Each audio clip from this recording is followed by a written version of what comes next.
And we are once more back. Are we, though? I mean, we're here in spirit. Emotionally, some of us are just, walking. I Yeah. am very regularly checked out, I will give you that. It's been a long week.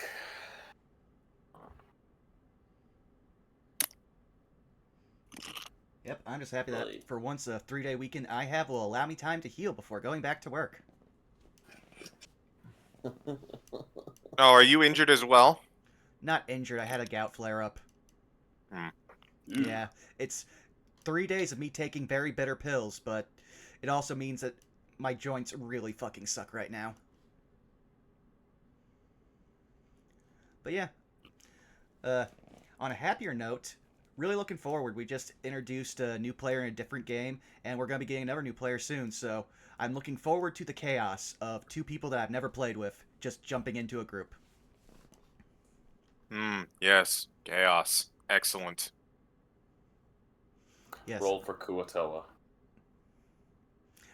We spend No, we're enough not- time with them. Looks at CG. Spend more. I feel like you guys didn't spend enough time with them. Go back to Can I- school. Can a Kuatoa colony think of a pizza joint that can out pizza the hut? They'll make one that will try but not understand what pizza is. I am now thinking of Kuatoa Mel Blanc. Kuatoa Pizza Hut. Most JT. extreme eliminations challenge, but with Kuatoa.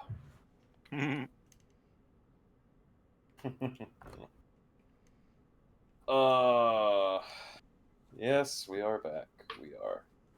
We are back. We are on a wonderful session. We've got some stuff planned for y'all. Got some highs, got some lows. Might meet in the mid. You never know. Well, I prepared for everything with the episode title, which I just put A Day for Grieving and the Agrieved. I thought that fit.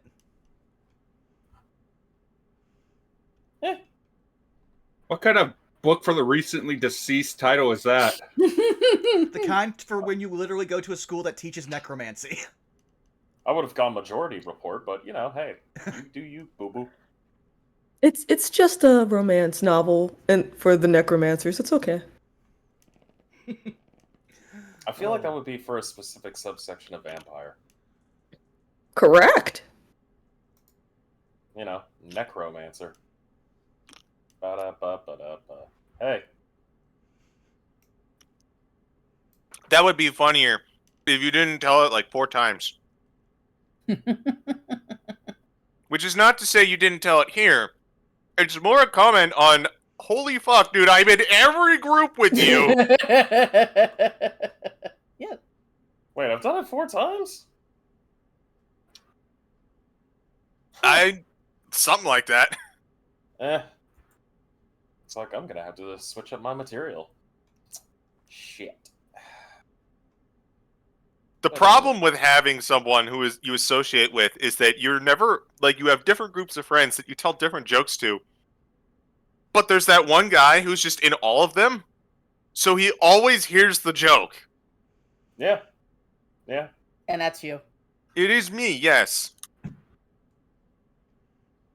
But on the plus side, it means you got a lot of friends groups. Yeah. This is why you never let all of your friend groups connect with each other. Why True. not? Makes Correct. you seem more clever that way. Yes. So that if you fuck up or somebody fucks you over, you can't alienate all your friends at the same time. Damn, and here I just don't have certain friend groups overlap because their interests don't necessarily overlap. Right? Alrighty. But anyways, I believe we should probably go down the list. Yes? It's about that time? Yeah, I think so. Alright. Who would like to start off? I'll go. Alright, CG, by all means. Hello, I'm the CG. You can find me currently finishing his dinner at rapid pace. You can also find me on Good Beans D&D channels such as twitch.tv/fartingtart, where we are going to be doing Rascals next Tuesday. Excited for that. We're fighting a dumb undead spider, and I've got a special plan for it. You can also find me on the same channel for War of the Shattered Sun every single Sunday. Our long-running, at this point, level 19 game. Started at level 3. We might actually finish a long-form D&D game, y'all. I'm so excited. And, of course, you can find me here for this wonderful, wonderful show that you are about to partake in. So I will pass it on. I'll just go down the line, pass it over to Wiley. Hello, you can find me at Wiley is Willie on Twitch. I play randomizers. I will not be playing Echoes, even though I just got it, like, right now. Because spoilers, and I'm behind on it. But, yeah. Probably other Zeldas and Castlevanias on Mondays. You can find my music at YouTube and Ko-Fi at Wiley Willie. My commissions are open. I completely botched this order. I'm also in that Ravnica game. And on Sundays, I play co-op Zelda with Helix X every other Sunday. But that is me. Zai, where can we find you? What are you up to? Why, hello there. I'm Zai. You can find me at Twitch and Instagram at Zymosite, and pretty much everywhere at Zyme or Zyme. I made a card. It's a lot easier to find things when you use that, at least in my case. Links are difficult. Tuesdays I've been playing Final Fantasy X with the goal of ultimately beating Penance, and I've accidentally defeated one of the Dark Aeons. Yippee! I'll take my win and get him. Fridays playing fighting games and beat 'em ups, and on occasion Dragon's Dogma 2 when the spirit moves me. Played UMVC 3, got my ass whooped, but had fun. Played MVC 2. Also had fun. Beat the Punisher. Holy shit. That game is hilarious. Mondays doing Wizard Sibs with Vaughn on his channel.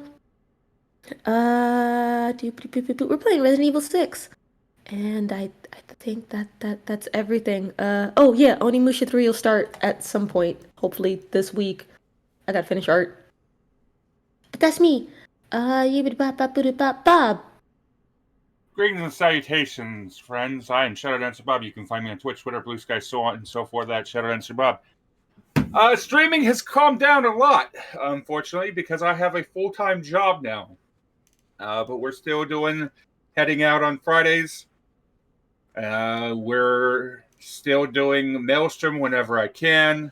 I'm eventually going to find some time to continue Jurassic Park, Jurassic World Evolution, whatever it is, with the rest of the Saved by the Spell cast. Eventually. I'm getting ideas. And with those ideas come possibility. And with possibility comes chaos. Kristen, where can people find you? What do you have going on? Oh, but don't you know, Bob? I'm just a figment of your all's imagination. I'm clearly a mass hallucination. I do not exist. Do not perceive me. Vaughn, go. We still have to have J Frost go. Nah, fuck him. No. Go, my love.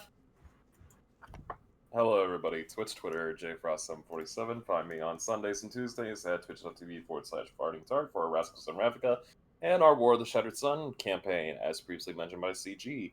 We're level 19 for our Sunday campaign. It's coming to a close soon. Holy shit. It has been 4+ years.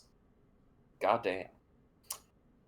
You can also find me here every other Saturday for this lovely campaign as I DM for all these wonderful beans and goons, and I can't wait to see whether or not they make it out this semester or one of them's dead. We'll find out. But that's enough on my part, Vaughn. Alrighty, well, you've already found me here at twitch.tv/BurnoutVaughn. You can find me on Twitch, Twitter, YouTube, and Blue Sky, Burnout Vaughn, over on Patreon at Burnout's Bar.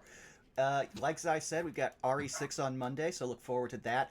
We're only on the second chapter, and this is a long game from what I'm aware of, so prepare for the long haul of us screaming. There'll be a lot of screaming, but at least now I have a computer that will run it properly, so that'll be fun.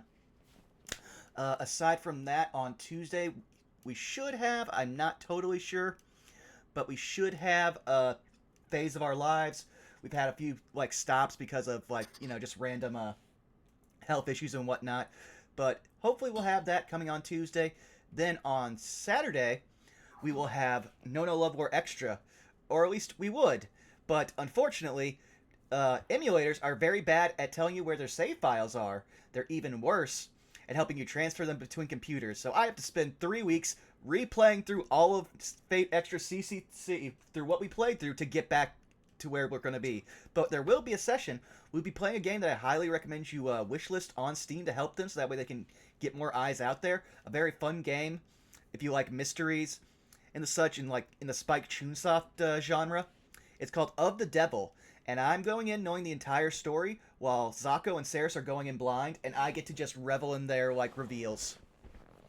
And then on Sunday, we return to Domains of Dread, where, as I alluded to, we've got a new party member. There might be another on the way. So tune in for that, as turns out we're basically all unable to read social cues in a Domain of Dread where you're required to be highly, highly charismatic and conversational.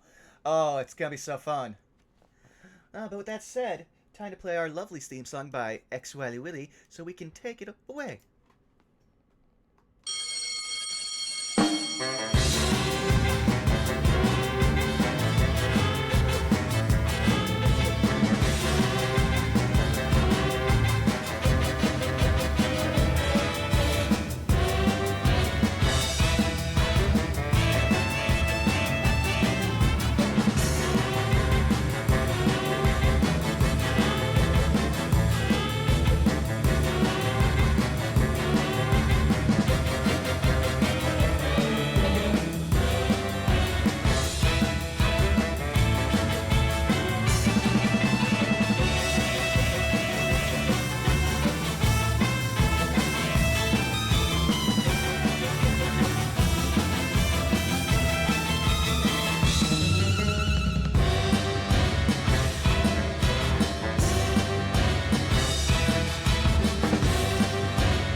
How fucking dare you? No, how fucking dare you, No, how bitch? fucking How dare you? Ah! What do you mean? No, you. No, you. At Oh, 2? hi, Vaughn. Hi. Welcome to Catfight Central. And one of us is an actual cat. Yeah. Yes. Unfair advantage. I was about to say, wait, since one's an actual cat, does that count as a microaggression? I can become a cat. Calling, I do believe that calling a tabaxi a quote-unquote pussy actually would be a microaggression. I mean, Goddamn. Belky calls him Pussycat all day long. What is it if you tell a Knoll that he has that dog in him? Shut the fuck up. Depends. What did he eat for lunch? Ooh, that one was hearty. Oh boy. Good. Suffer. Suffer with joy. But yes, Frost, if you would please, take us away. All right. Let me play some background music. You are not a fish. No, it's just every now and then I get one. One. Yes. Try a couple. No, every now and again I just get one. Just sneaks up on me. Who would like to cap off last session?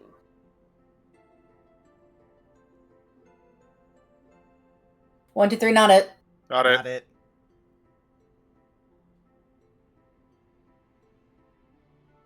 So we got a three-way tie between Wiley, Zai, and Bob. I mean, I can't remember who did it last time. Do it, Zai, go for it. Go for it, Zai. Okay, so last time, half of us decided, well, the time before last, half of us decided to go check with Professor Diane to get some information, I guess, regarding how to tackle the would-be nemesis that we have to deal with. While the other half of us decided, you know what? Food. We need food. And so that is where the last session picked up, because we needed to go make a feast. Or rather, we needed to help Ender make a feast. And so Ender took us to the local market where he was able to catch some good deals. And we got a lot of stuff. We already had spices. We picked up like some meats. We got a twofer deal on wines. It was actually really nice. I think we like 6, 8 bottles of wine, something like that. We lost count, but it's fine. We also learned that his go-to for the market also likes to go on hunts, and he gave us some cool suggestions for places to go hunting, although it's really far north and therefore very cold. If I wanted to go, I'd need to get incredibly warm gear. But thoughts for later. We got back to Ender's room, and he was preparing to start the feast when a couple of us had a brief moment where we overheard a really sweet and moving prayer. I don't know if Ender knows that we heard. I don't want to make him feel weird, so I'm probably not going to say anything. But it was really sweet. You could tell that he wanted to make something with love for all of the people he cared about who were there. So yeah, then we sat down to eat. Once the rest of the Belky and Goldblum and Daedalus joined us. And yeah, while we were eating, some tea was spilled in the figurative sense. And we learned more about what happened with Belky and Naylock and why she might hold a very particular grudge, an understandable one. We also got down to some brass tacks with Daedalus because he was processing a lot, or rather, internally holding on to a lot, but not trying to keep a bright face. In the middle of this revelation, though, and during this chat, we got kind of like I guess a virtual interruption or like notification via Perdix from Naylock. And apparently one of the deans of the school. And then we also got details for Madame Pinas's funeral for tomorrow. We're gonna have a really full day. And I didn't expect to have talking to the dean on my list of things to do.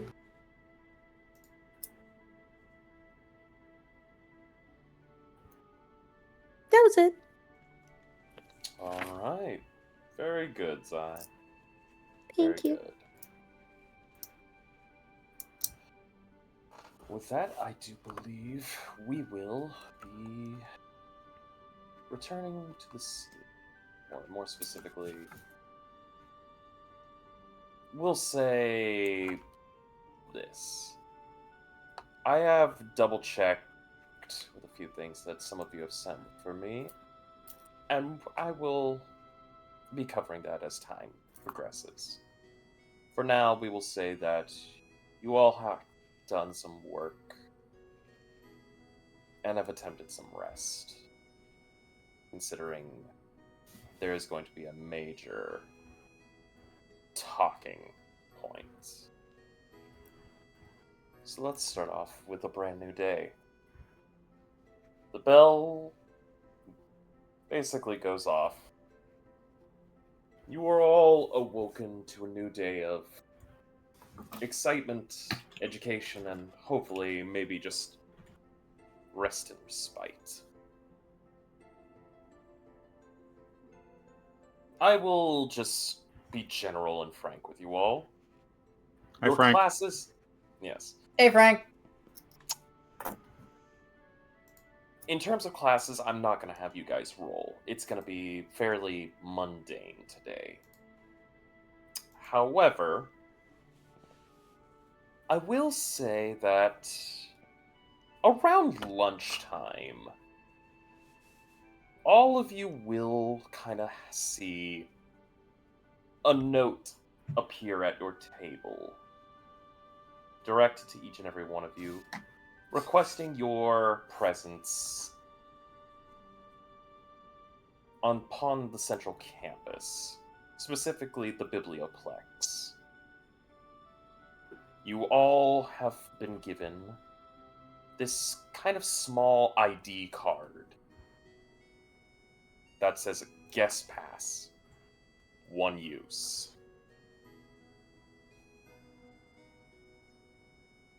An escort will be provided when you reach the Biblioplex.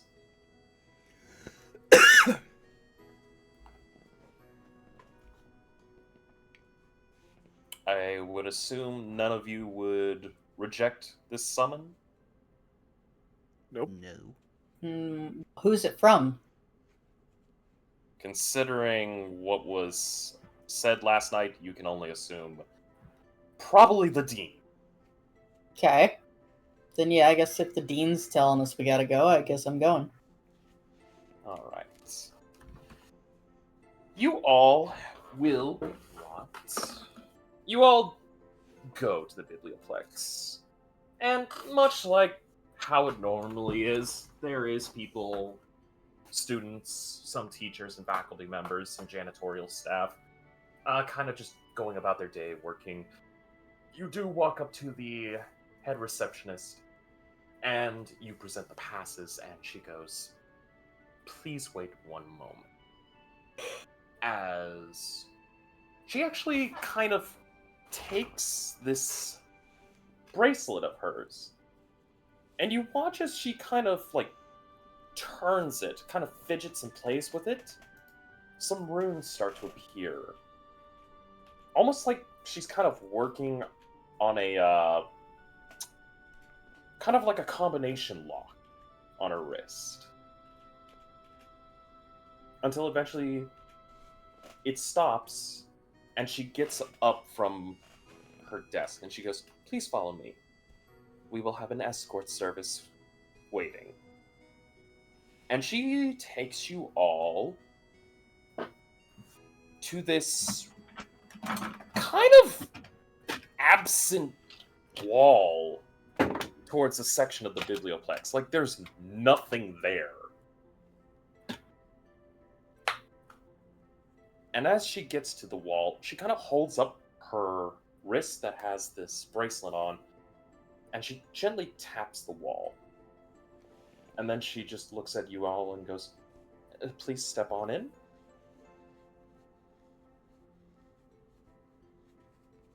Okay. I suppose I'll head on in with everybody.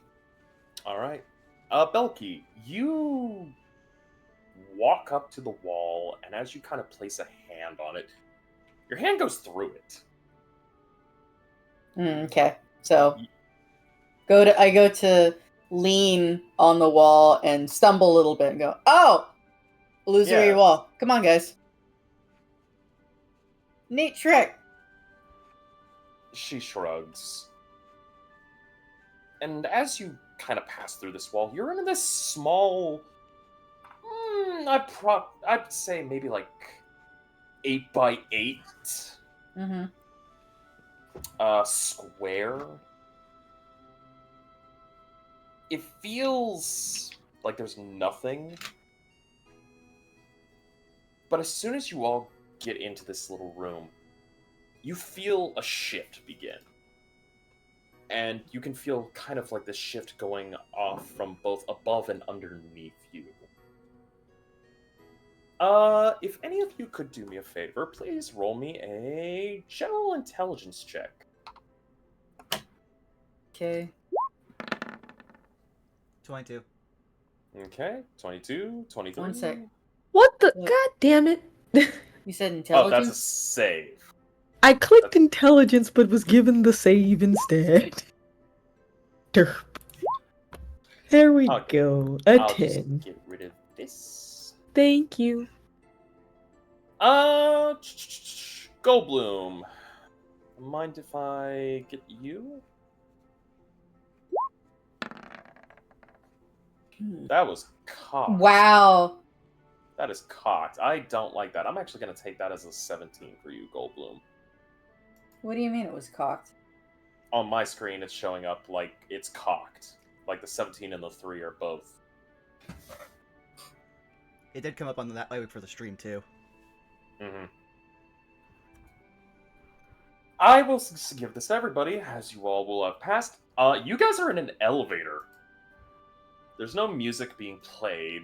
You're just in an elevator. I mean, it's nice. I mean, the ground is carpeted. There's some posters. And it feels like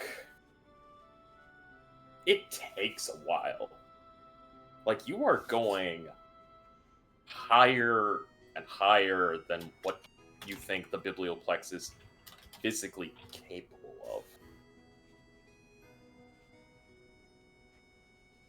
And until you eventually stop. In fact, allow me to kind of pause the music here and put on something else.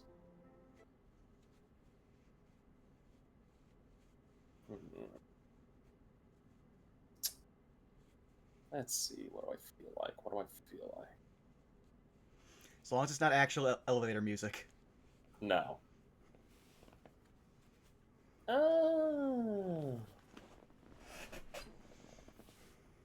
Is this the one?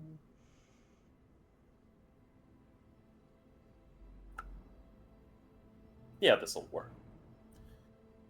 You all stop.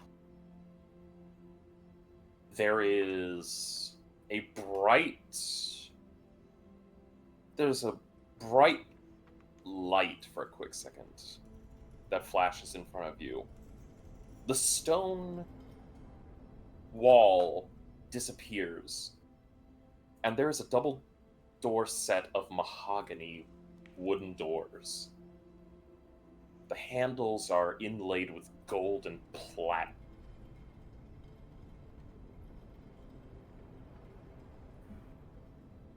Who would like to open the door?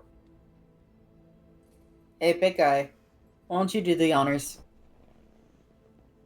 I do the honors. Alright, Goldblum, you open the door, and you guys see this long hallway. There is marble columns just going down what feels like a long day. Like, just a long space. In between each column is a portrait of different individuals. Some are just in pure black and white, some are more modernized. And in front of each of those portraits, there are, weirdly enough, these metallic constructs that are kind of like at attention, much more regal. There's suits of armor kind of also like inlaid between.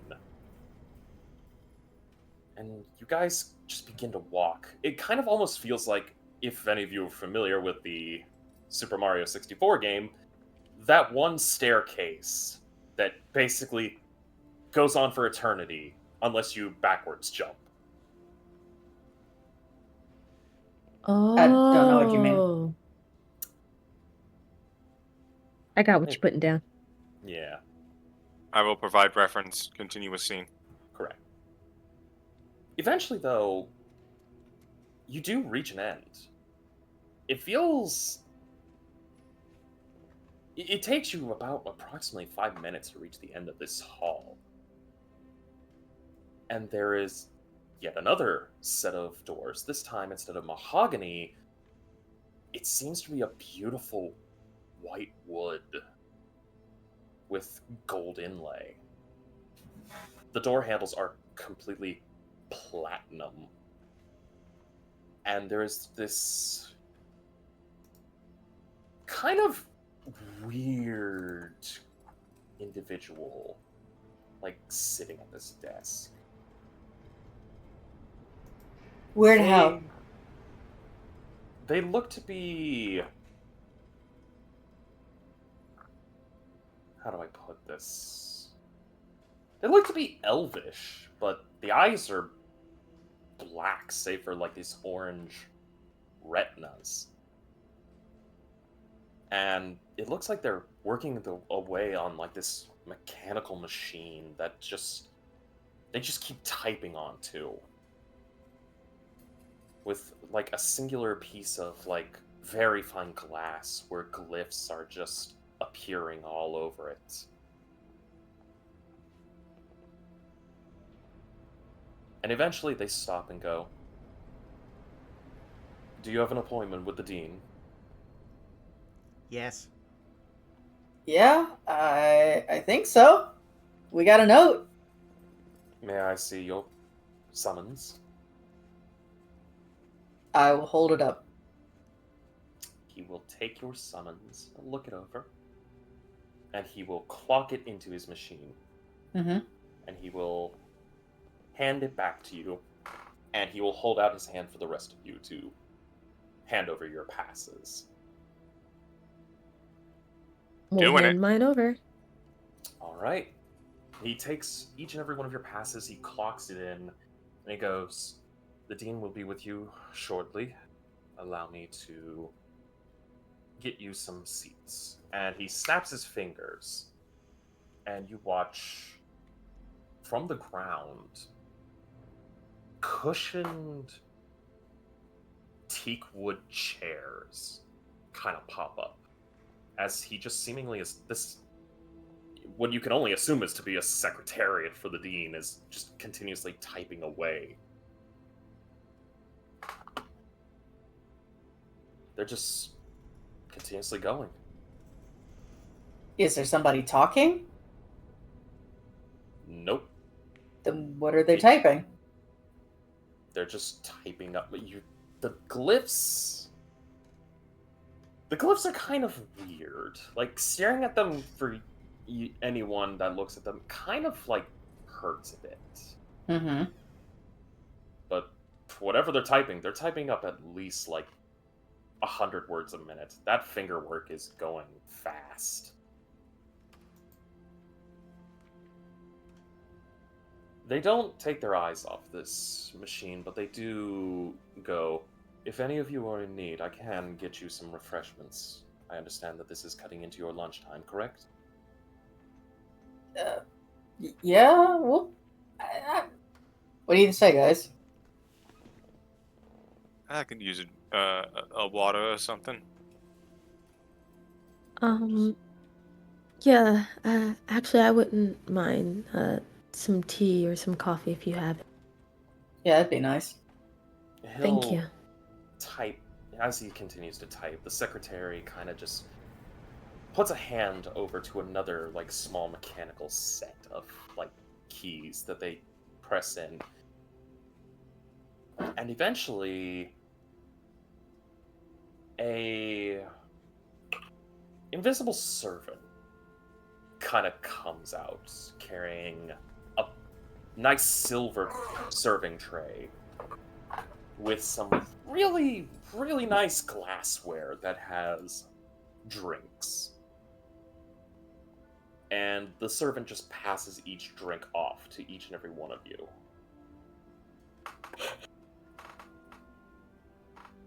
Alrighty. So I'll take tea, I suppose. All right. You all get your drinks. You partake. Some scones are served to you as well. Nothing too fattening, really. Mm-hmm. Until eventually, this secretary puts their right hand up to their ear, and they go at once, and puts it down and goes, "The Dean is ready for you all. You may enter." And as he just keeps typing away.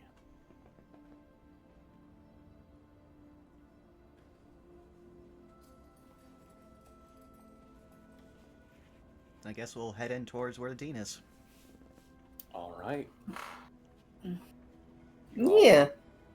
Open the door, and you are caught off guard as there is this massive office made of marble, white stone. There is gold, there is platinum, there is silver inlays. The molding is of fine, precious metals. There's even precious stones just worked into this office. Like, there are multiple columns that just have, like, within them, you can only assume, like, some of the segments are just pure, like, sapphires, rubies, emeralds. And there's this beautiful water fountain in the center of the room that's just giving off this, like, crystal blue water just spraying. There's some ambient little classical music being played in the background. But what catches your attention is there is a massive dark wood desk where multiple people are currently sitting at. On one side, you all see your professors. You see Diane, you see Morg, you see Shrub, you see the twins. You don't see Naylock. Probably They for the see- best. But on the other side, there is a man in a multicolored suit who is currently speaking to each and every one of your professors as he kind of... He looks to be around his 40s. Hair is salt and pepper. His eyes... His eyes change in color.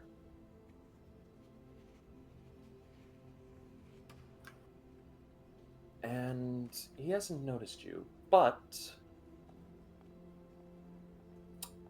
I would like to ask this. I believe it's Salus that has the highest perception, yes?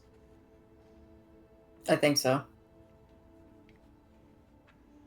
Mine's not too far behind. I've got 16, but I think Salus is 17, 18, something like 19. that. 19, there you go. Alright, then Salus, you're gonna be the first one to notice this. The windows. You kind of glance out with your passive perception to look out the window, because this office is circular.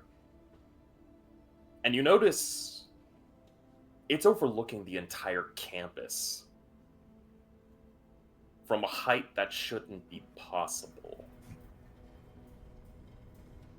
It looks like you're about 50 to 100 stories high from where the bibliothex's highest point should be.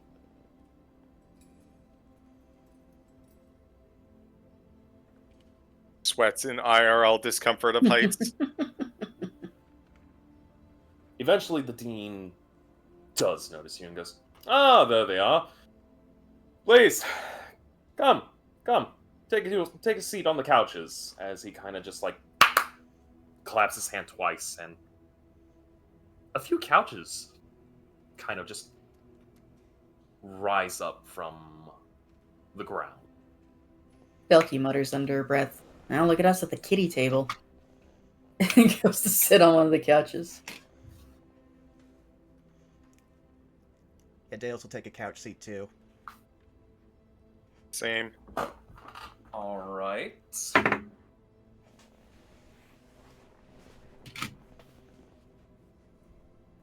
I will say this. The couches are very comfortable. There's a smell of eucalyptus in the air. Really nice, some calming. The music's not bad either. It's kind of like a Mozart melody. Eventually, the dean kind of ends his conversation with the teachers and goes, "You may all take your seats, and we will continue this discussion in just a little bit." And the dean stands up from his desk.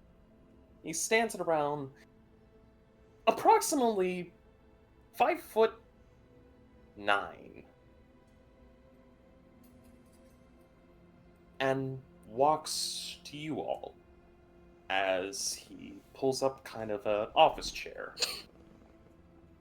And he sits down and he goes, "Good day, students. Pleased to meet you all. Good afternoon. Likewise. I hope you all had a good night's slumber."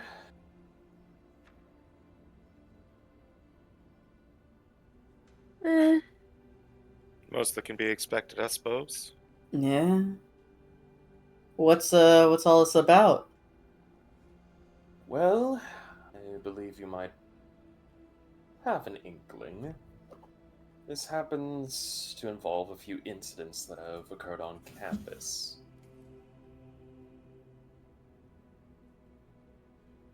Now, none of you are in trouble. Let that be known. So you have nothing to worry about. Aside from the vampire with an incredibly magical artifact that wants to kill most, if not all of us. And the cult. Yes, I have heard and read the reports, which is disconcerting very much. Troubling. Rest assured, we will make sure to get this situation under control. Now, students, I'm not going to lie. With these events unfurling, this is quite a problem. If you all don't mind, I'd actually like to ask if you all would give your own personal accounts of the events that have transpired over the past few months. Do you want us to include the not cult related but possibly cult adjacent things? Like just other security or breaches in general? Feel free to disclose as much as you wish. I'm not going to pry too deep if there are things that you are not comfortable talking about. But let it be known that it will all be on record.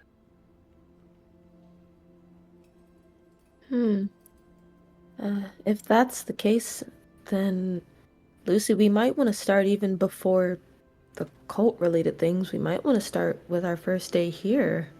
Oh yes, I was going to include the mimics. They're tertiary to the cult.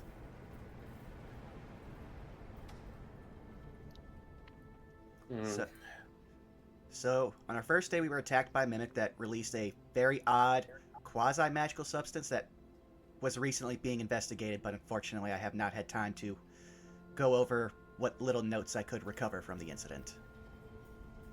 The dean nods, very understandingly. Then there were the suspect magic letters that got delivered to all of us and 4 other students about quasi-legal frog racing. And we went to that, and as soon as the frogs were set loose, they quadrupled in size and attempted to, eat most of us. And they also exuded the same quasi-magical fluid, which is about when the staff became aware and Naylock was involved. I see. Speaking of, where is the metal man? He is making final preparations for his past protege. Oh. That's fair. Okay, sorry.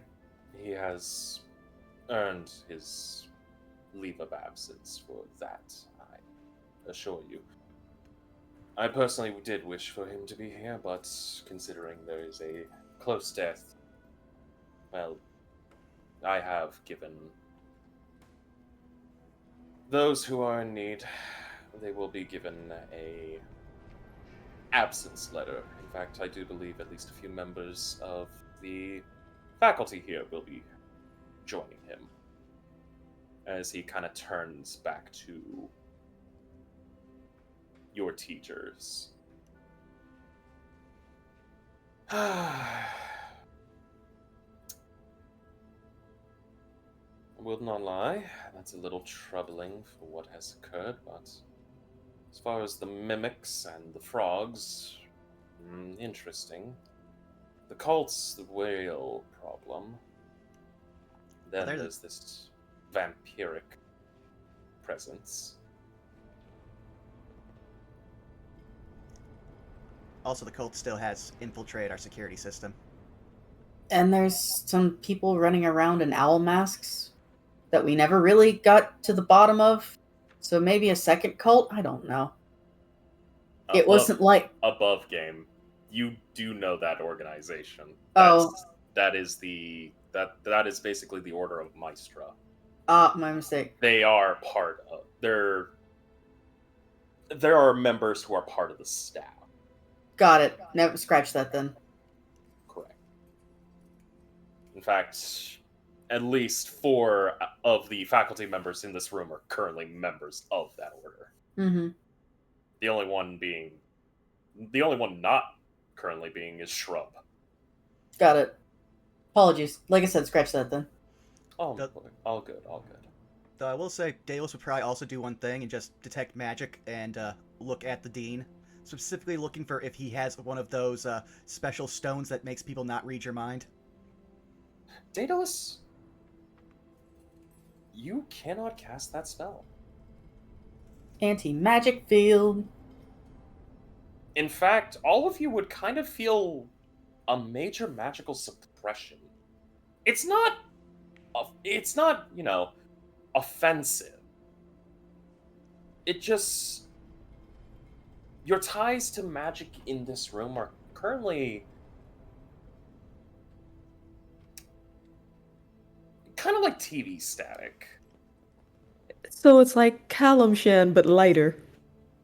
Correct. It's not oppressive as much as Kalimshan. In fact, it just feels like you're how you would feel in real life, just walking around every day as your average normal, human being. Mm.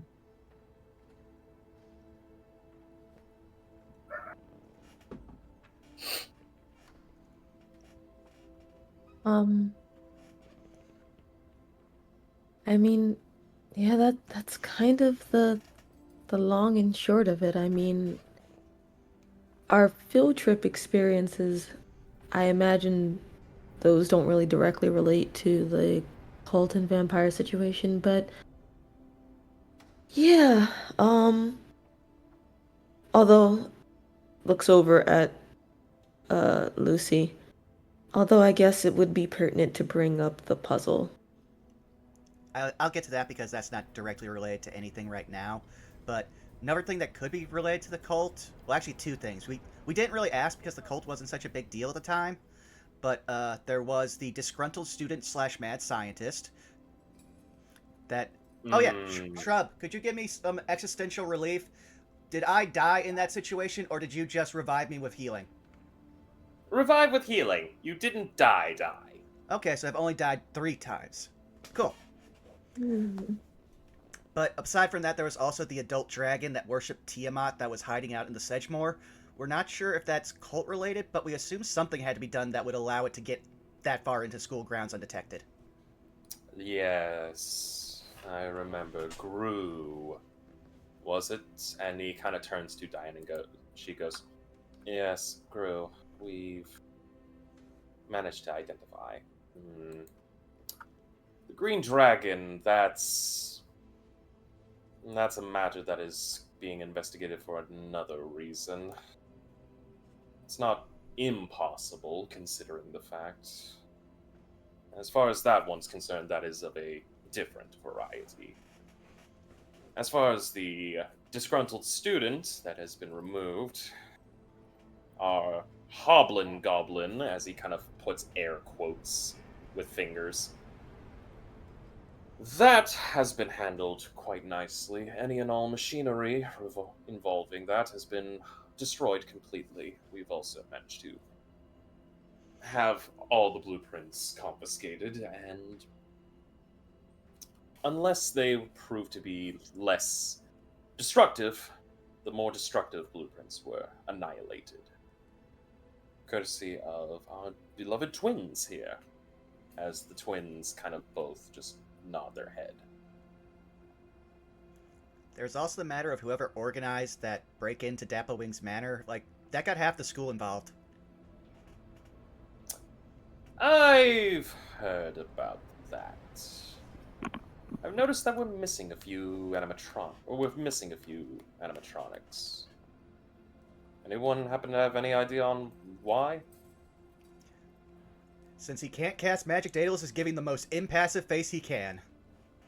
Roll me a deception. Oh boy, I am really bad at that. I will grab his dice. 14. Rolls Alright. D100. No, he doesn't get the D100 treatment. It's not that crazy. He'll kind of look at each and every one of you. Daedalus, he kind of eyes you for a few seconds longer. He goes, I'm sure they'll turn up. Of course, we could always attempt a recall, but if need be. Alright, as far as the Dapplewing Manor, we have... Well, would you believe it or not, that actually is a rite of passage for some of the students, especially those who seek to be more of the jovial pranksterish kinds. What was it? The 80th time? 89th? 97th, sir. 97th time, yes. I honestly don't know who started that tradition.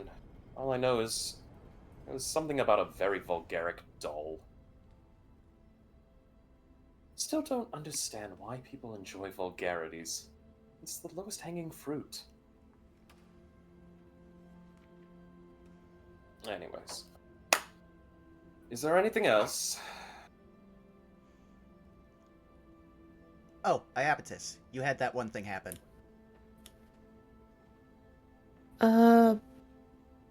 Which one thing? The thing where it was only just you and Goldblum? Oh, but that wasn't cult related. That was just me going through class and seeing one of the fellow students in the hallway essentially wrangle they probably supposed to have. But I don't think that directly related to what we've been dealing with. Although I feel like your puzzle might only because it's kind of vague for me now, but I remember it being really important to Naylock that we solve it for things that were coming in the future. That or some kind of test. In all honesty, giving me something that the cult desperately wanted was kind of really bad, especially because I would later be directly blackmailed by that cult for said object. Above game, I can't remember the specific wording right now, and I've actually been trying to go, but Naylock wanted you to solve it for a reason, and it wasn't. It was presented as a test, but it was something else, and I can't remember what it is right now. The dean will nod his head and he'll look back to the group of your professors. Morg is actually going to be the one that goes, yes, that. Rest assured, the item in question that the orb was housing is currently under safe hands, lock and key. You still have not told me what this item is, Mr. Morg. That is probably for the best, sir. Is it? Remember, I'm the one paying your salary. With all due respect, sir, it is an item of significant religious value. I see. Can I roll something to see how Lucy is handling that dialogue that just happened? I would say he's pretty openly just mean mugging Morg. Okay, then never mind. No roll required. Like he might be filing in the in the back of his head things he can use against Naylock and Morg, because a reliquary for a no longer existing god of magic is a pretty big bombshell to leave in a freshman's dorm in his drawer. Yes, a non-existent god. That was me talking above Ken. I know. Okay. Uh-oh. No, fine. I read. That's Uh-huh. good. We're good. Alrighty. Well, I believe he'll look to the twins, and the twins will go, "It is of personal understanding." Of course. Of course. I will not press further, though I do wish that everything is handled. Do we understand? And Diane speaks up. Of course, sir. At which point Daedalus will interject, or at least handled better than the staff. For once, Daedalus, you get a shot from Diane looking at you and going... In fact, could you do me a favor and roll me a perception? Or an insight, actually? Sure.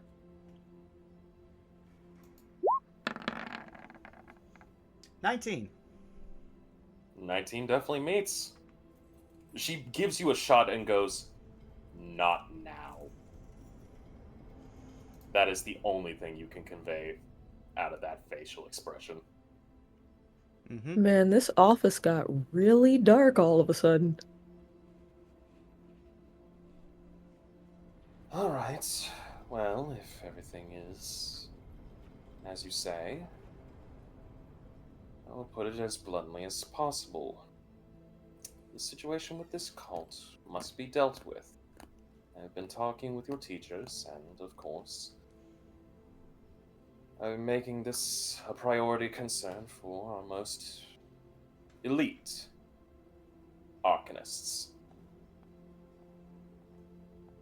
They will be handling the situation, and of course, I will be ensuring that proper protections are installed. While at the same time, the school will be under a more watchful eye. I've already implemented a few curfews and lockdowns in areas that have importance. Any individual that reaches certain ranking will, of course, need proper clearance. Rolling out. Diane, my dear. Yes, sir. Tell me, how is the augury going? The augury is going well, sir. We may have actually stumbled upon something that could aid us in our investigations. I see, I see. Excellent. Well, we have some good news. Good. Mr. Shrub, is everything alright with the woodlands? Yes, we've detected nothing too insane with nature. Understood. My dear twins, what about on your front? The safeguarding has been kept. No attempt has been made, or any, concerning the vault, or our patient. Of course. Mr. Morg, I believe you and I have come to a consensus, especially concerning that particular item of yours. Again, I understand you will not disclose its nature completely, but considering it is of import, I have, sir. And I will enact upon your wishes. Excellent. I will have a personal talk with our former director of security, and of which we will make sure things are back on track, and that we can at least end this semester on a high note, so to speak. And he turns back to you all. Very well, students. I will thank you for everything. I will say this.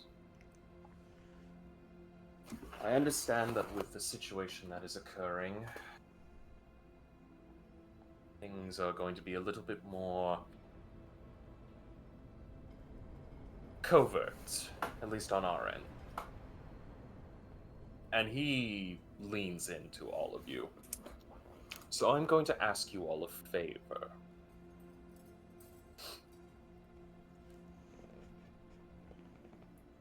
Any information that you all discover with the cults is to be directed to Miss Diane here.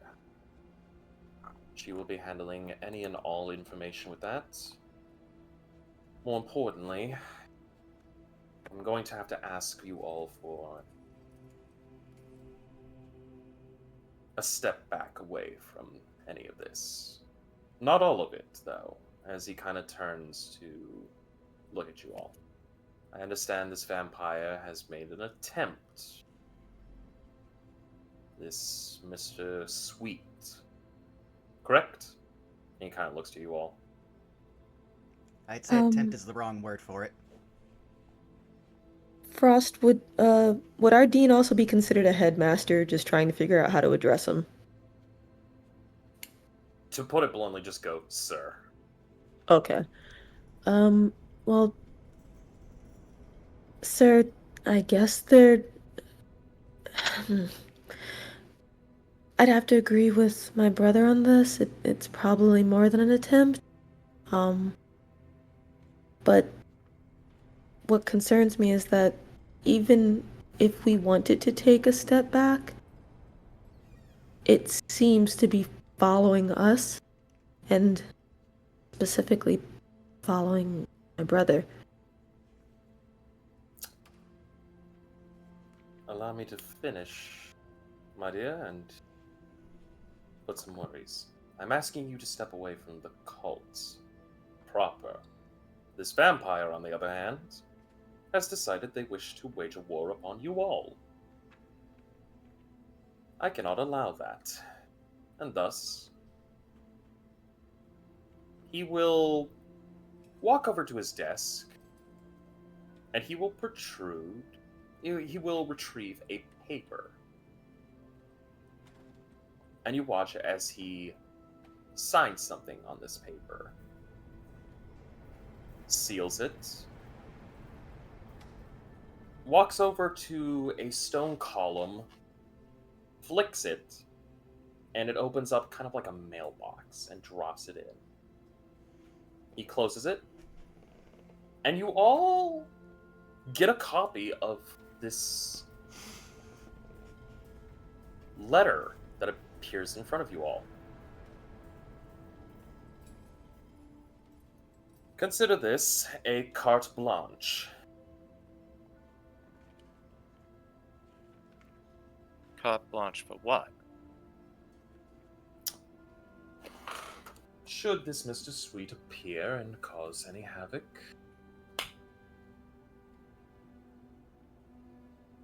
you are all given carte blanche to engage. This is a problem for all of you, and of course, for the rest of the school.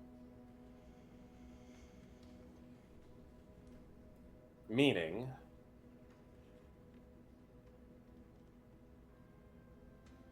should the problem be handled, you all will be generously compensated by the school.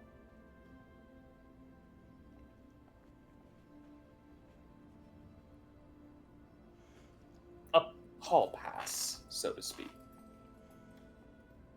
Would this hall pass extend to actions we must take preemptively? very limited scope. I'm not allowing you all to, say, take command of the entire security network.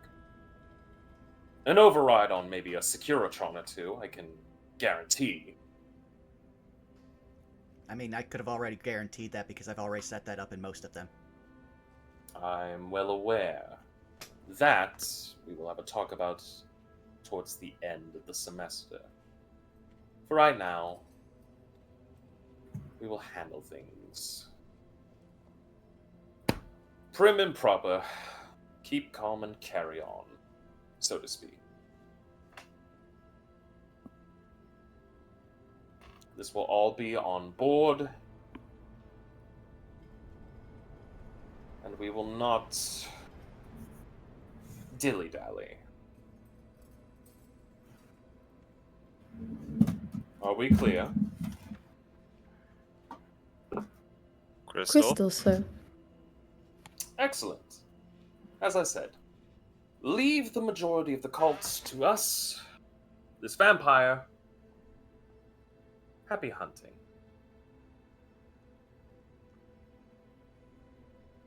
And he kind of stands up and he walks over to each and every one of you to kind of give his hand to shake yours.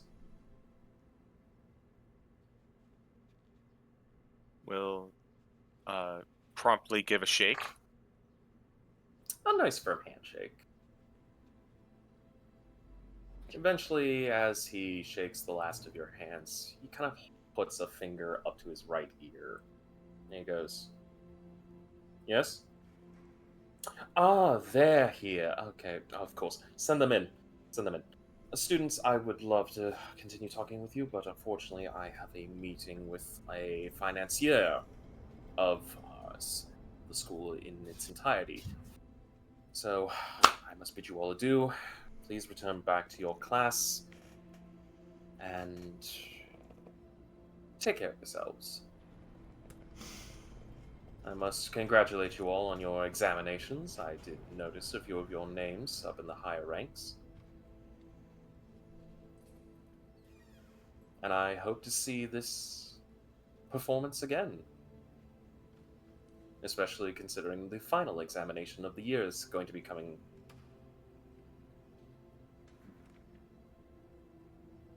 All things considered, I think we'll do our best. He nods. Alright, carry on. You are free to leave.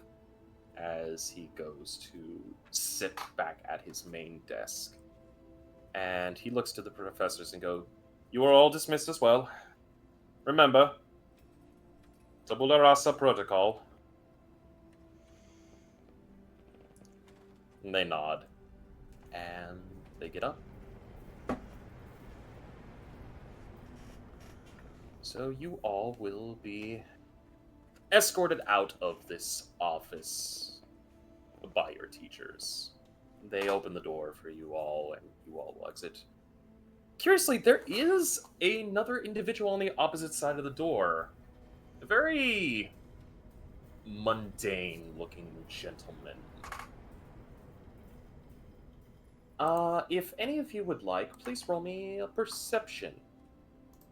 What do my eyes perceive? 21 on both sides. Let me roll for eyes. 13. Wow, we 7. suck. Oh no, I guess Iapetus is doing all right. So, I will get you all into this. You all will see a individual. You all get this. You all see this man, kind of very. If blah was a word, it was a living entity. This guy would look at like it. Basically, a silverish gray suit, 3-piece, with kind of this same color undershirt, a black tie, square spectacles.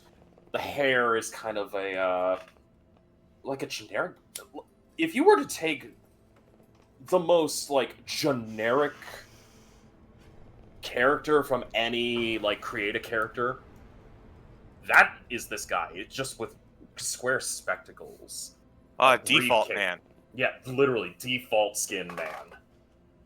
Iapetus. Because you're the only one who actually has a high enough perception, there's an emblem on this man's...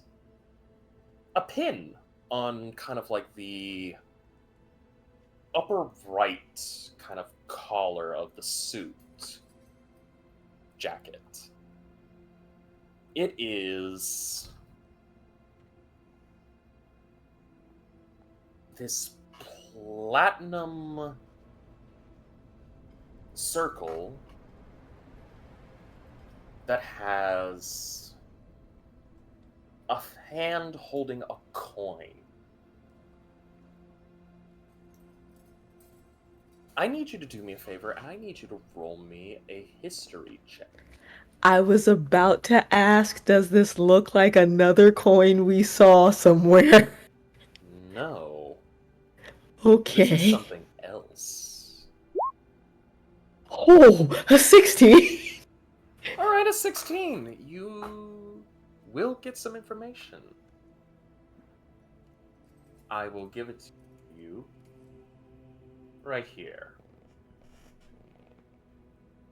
Iapetus, that symbol is very familiar to you because it is a symbol that your family, or at least a few members of your family, have talked about. That is a symbol of the Iron Bank. Oh. This must be a Huh. representative of the Iron Bank. If you want more information, I'd say I will give you this.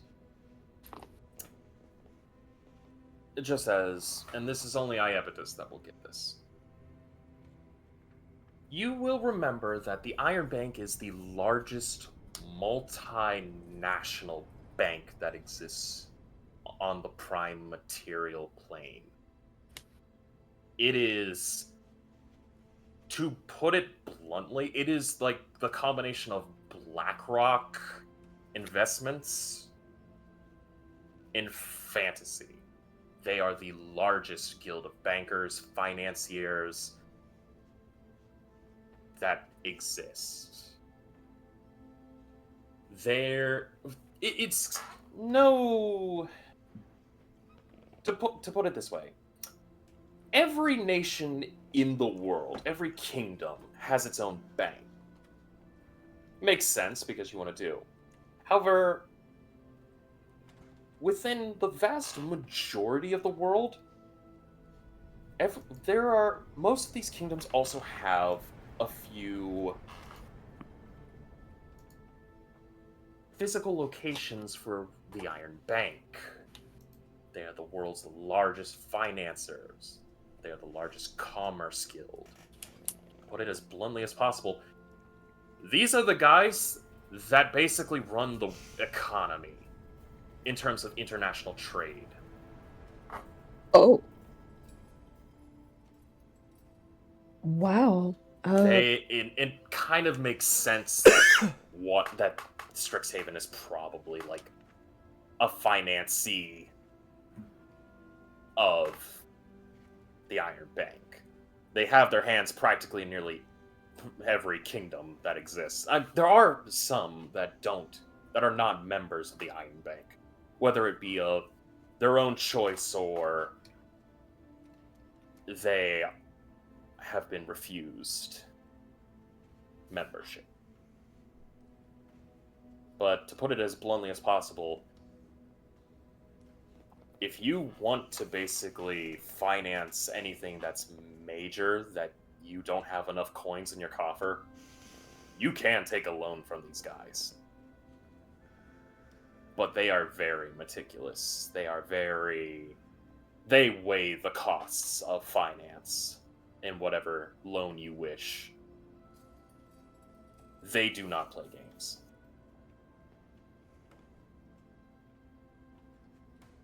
Kind of just says under her breath as leaving. Huh. Wasn't expecting that today.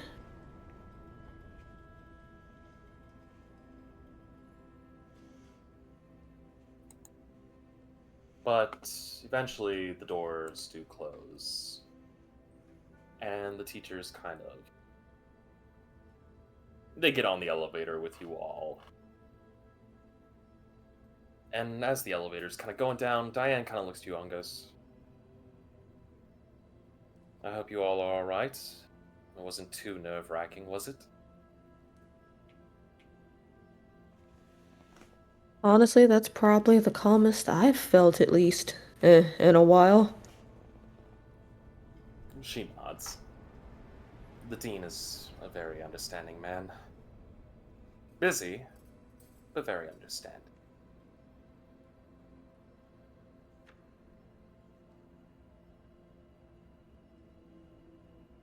As said, just leave the majority of the cult stuff to us. If this vampiric threat does appear,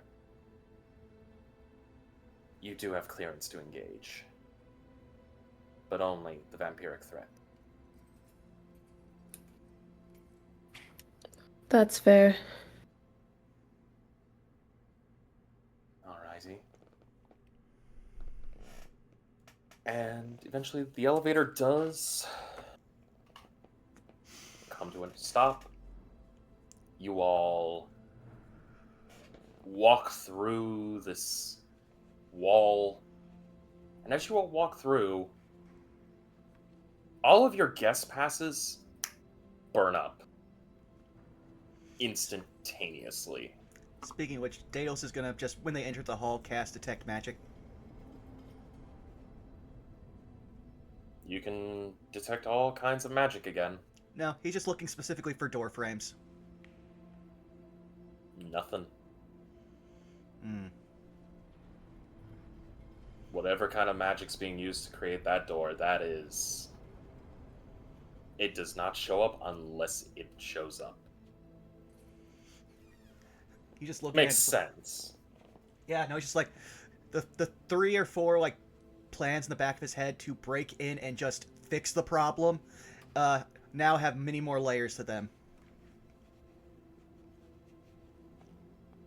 Eventually, the twins will leave. Shrub also takes his leave.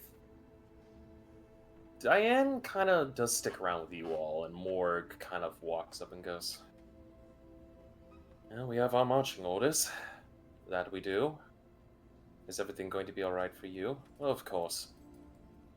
Made sure to book the transportation, and of course, made sure that everything is being kept under lock and key. What about the item? Safely stored away. More importantly, I've managed to place a few guards and wards on it. No unseeing eyes will be finding it anytime soon. And you're sure? Positive. Reinforced it. Even placed the order's seal upon it. Good. Good. Do you know when you'll leave? I do, but... And he kind of zips his mouth, like, does the whole zipper across the mouth movement. Understood. I wish you well. As do you, Diane. And he gives her a hug. And she returns the hug. Morg looks to you all and nods and goes, a good day to you all. And he begins to stride off. And she looks down to you all and goes, alright. I believe you all have some classwork you need to return to. I believe so. Yeah, and, the other more somber event later. She nods and goes, the funeral will be held in the town outside. There'll be a viewing at the public square.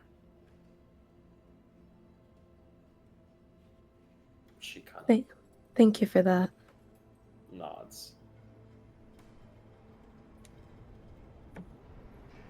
Alright. Off with you all.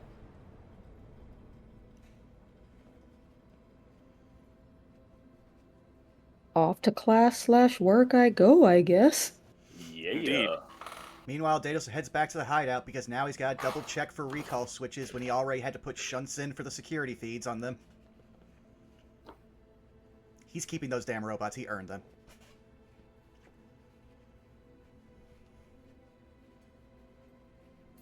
Also, he's got to re-up Anki. Yeah. I will say, you all, again, no need to roll for classroom results or anything else. You all do through your classes, time passes, and eventually, it's around 5 to 6 o'clock in the day.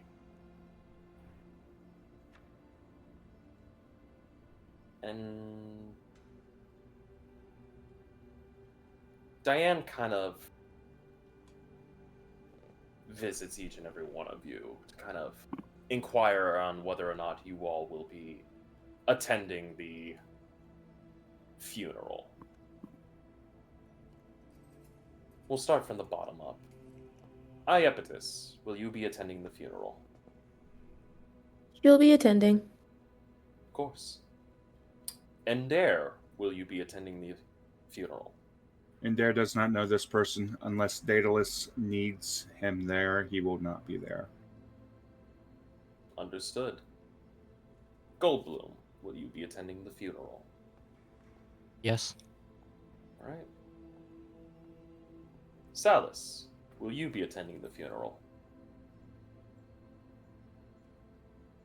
Yeah. Nods. She will finally reach you, Daedalus, and she... Well, my first question is, does she set off the alarm spell? Weirdly enough, if I remember correctly, you did not tag her as a threat, correct? I tagged her as not a threat for the machines, but he puts an alarm spell that everyone that needs to know knows is on the door leading into the warehouse. That's the thing. She's not entering the building. Oh. She kind of just thumps with her spear against the door. Thump, thump, thump. Luckily, it's a very empty building, so a bump from a hallway vestibule will be heard far into the building, so he'll be like... Yeah, Anki's not even working on anything right now, save for, like, just cooking some food. Well, actually, I have a thing for that, which he will then... Deus will use Disguise Self to give him a somberish attire. Like, because, again, he didn't really have... as someone who's never been to a funeral, didn't have any funeral clothes. But he will head out... Yeah. He'll head out to Diane and be like, oh, is it time? It is. Okay. Most Also, of your friends will be in attendance. Yeah. I know Miss Karst and Mr. Ender will not be attending. that's fine. Also, here's these, and he'll hold out his hand for her to take something. She'll kind of raise an eyebrow and kind of hold out a hand. He will drop the 3 recall units into her hand. You know that they're going to have to go back, right? I would say, considering the fact I'm spending a small fortune, making sure my new roommate who helped me pull those out is not known to be anywhere, I think you could give me some robots. That's not hard to do. Those ones, they do belong back at the manor, but if you're looking for security automata, I can talk to someone. We'll see. I very much like the owlbear. I know it can nearly kill. She shrugs. It is one thing, but Yes, I'm actually more No problem. surprised. I'm actually more surprised I don't have a scar from that instead of the sword. she shrugs. Yeah, alright, well, Anyways, lead on. come on. She will lead you to your friend group And you all will be attending the funeral within town. It is a small affair. There are some faculty members that are present. There are some random individuals, probably friends and colleagues, maybe even former classmates of the Madame. Shh. You all are seated approximately like middle to toward from the center to the back area. A few eulogies are being given. Diane will, however, be taking a seat next to her two colleagues, Professors Morg and Naylock. Morg is wearing a very somber black robe. Naylock wears his same robe. Diane, her outfit is a mixture of blacks and grays. Definitely a funeral attire for someone of the clerical stat. And eventually, one by one, everyone kind of does. After the final eulogy is given, there is a line being formed of people laying flowers and other items for the Madame's closed casket.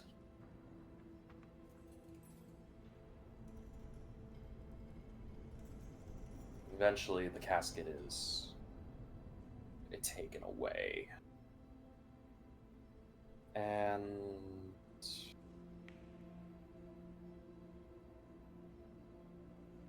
it can only be assumed that it's being taken to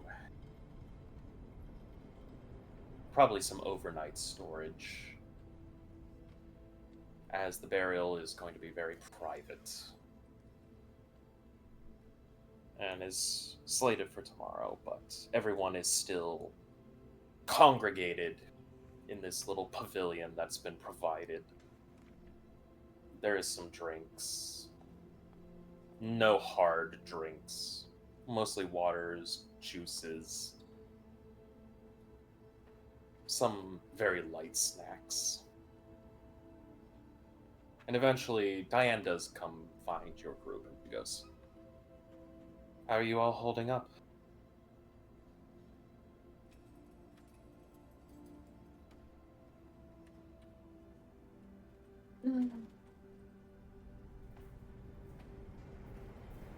Looks over at Daedalus. I think we all kind of look over at Daedalus. You'll see Daedalus is very, like, muted, not so much dejected, but, like, he doesn't know what or how to feel at this point, but he's in a general depression, but not like, his face isn't, like, incredibly sad, it's just really aggressively neutral. Of course. She'll make notice of all of you and goes, "She was a good student. A little mischievous, but definitely a good student. Glad to see that you're all here." And she kind of just looks and just gives you all a comforting hug. And she just goes, "Just take it easy. Today is a day of grieving, after all." And Daedalus will just say, as like he's looking around, "So I assume we're not invited to the burial?" Unfortunately, the burial is very, very... She kind of doesn't frown, but she kind of grimaces a bit. She's like, "It's very small." No, that's fine. Understandable. But She, like, goes.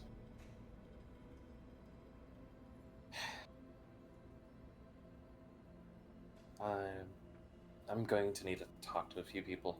No, don't force it. Enough people are grieving. Oh, no, not that. I just need to... She kind of points to, like, a group of, like, elderly women who kind of are in a conversation. She goes, I just need to talk to them. Okay. You all take care. And she is going to look you in the eye. My dear drow boy. And she is going to mouth something to you. Roll me an insight. Okay. There's a very good chance that he will not be able to read what she is putting down. Oh, 18. She mouths to you quietly. Talk to him. Bury any wounds. We all grieve. As she walks off. Dales will sigh and go, well, you can all enjoy the refreshments. I have to go have a very awkward talk. You gonna be okay, Lucy? Eventually, but some things need to change. Okay, well, before you go, I found something for you. And she'll take out what looks like a emerald, or jade colored, like, scarf. And she'll kind of, like, put it around his, collar, not, like, tied up, kind of like tying either an ascot or a tie. And once it's in place, she'll just say, while I didn't know her, I know you were fond of her, and I recall noticing that she seemed to be very fond of this color too. And she'll give him a hug if he wants it, and she'll keep it short. You would have seen that he didn't, like, return any kind of hug with Diane. With you, he openly is returning the hug.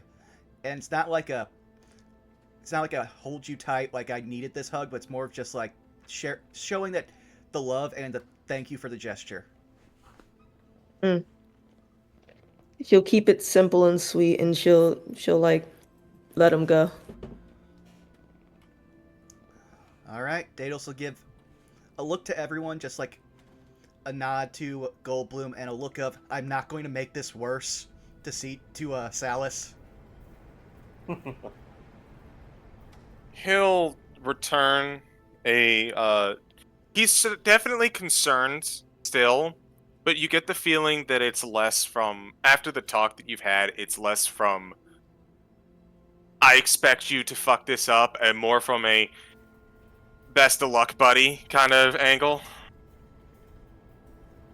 At that point, Daedalus will just kind of give like an almost wry look, shrug, and then just head over to wherever Naylock is standing. I'm going to assume alone. You would be correct. He is alone. He's actually standing by a small wreath that happens to have kind of these little photos, portraits of the Madame from her time within Strixhaven and everything else. He's just observing it all. As he gets closer, like, he's not speaking out, like, super loud. More of just as, like, a volume that he's admitting something, but he doesn't want anyone besides possibly Naylock to hear what he says. Which will just go, seeing is believing. I owe Diane an apology. Well, I owe her a few apologies, but I think only a few are deserved. He will look back to you. And he'll nod his head a little bit. I think the madam would find. And- He'll just. Oh, go ahead. Yeah, he's just gonna go. I think the madam would have found it ironic. She managed to be my first ever funeral. And you who've seen countless will probably remember this above maybe 100 others.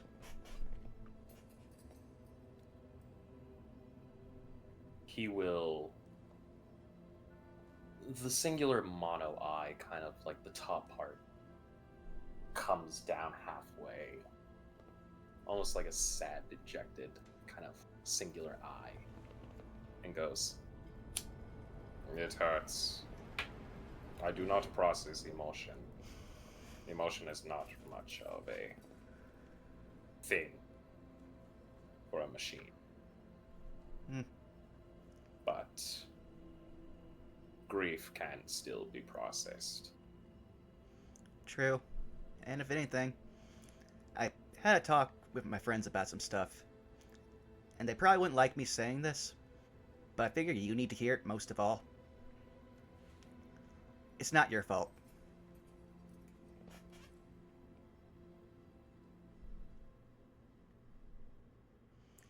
And then Daedalus will take that silence and just kind of go, "It is, however, my fault."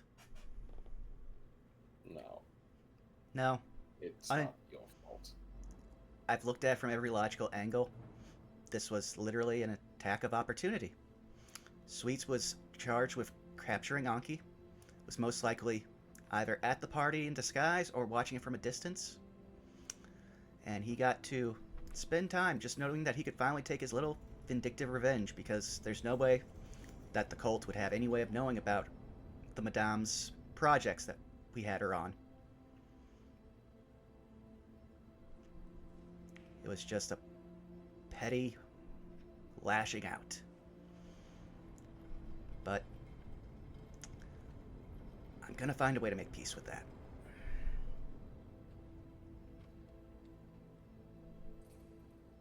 Daedalus, you actually will see Naylock kind of look at you. And he goes,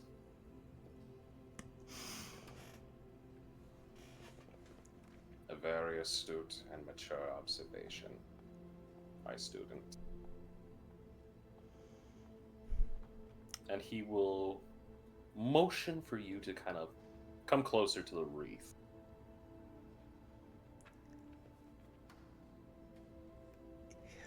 Well, I'll say this. If Iapetus is watching from afar, she'll see that Daedalus does something that he basically never does. Like, he only would rarely do this at home. But since I assume we're in an indoor location, or the sun is set more than enough. I know it was around 6. Yeah, the sun's kind of dipping. There's definitely some clouds. Well, then you will see Daedalus take off his sunglasses and look directly at this thing. You will see multiple photos. You will see photos of the Madame in class, parties, what appears to be friends and everything else. And there is one of her at graduation, holding a bright smile, what appears to be a diploma, and a medallion. Next to her is her teacher,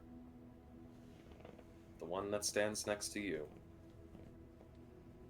Not really a sign of joy on his face, but for her, it was joy. Eventually, he kind of reaches into his robes and he produces that same medallion. I gifted this to her. She was a fine student. More importantly, she was one of my best.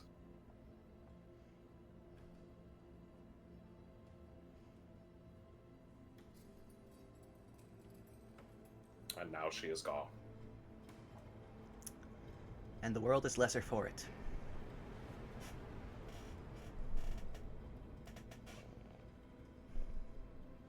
put the amulet away.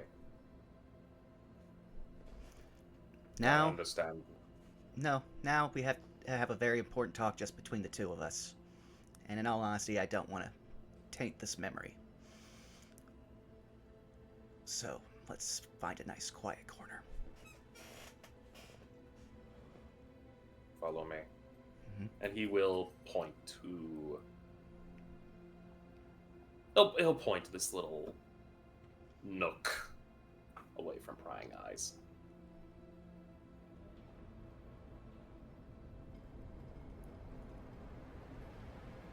So I know we're not good at picking up on cues and everything, so I'm going to be straightforward and to the point.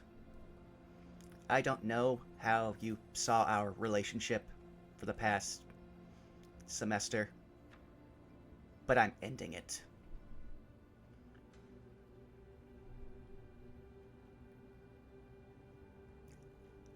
And before he tries to ask for anything, he's going to send a message to Perdix over their shared line with Naylock.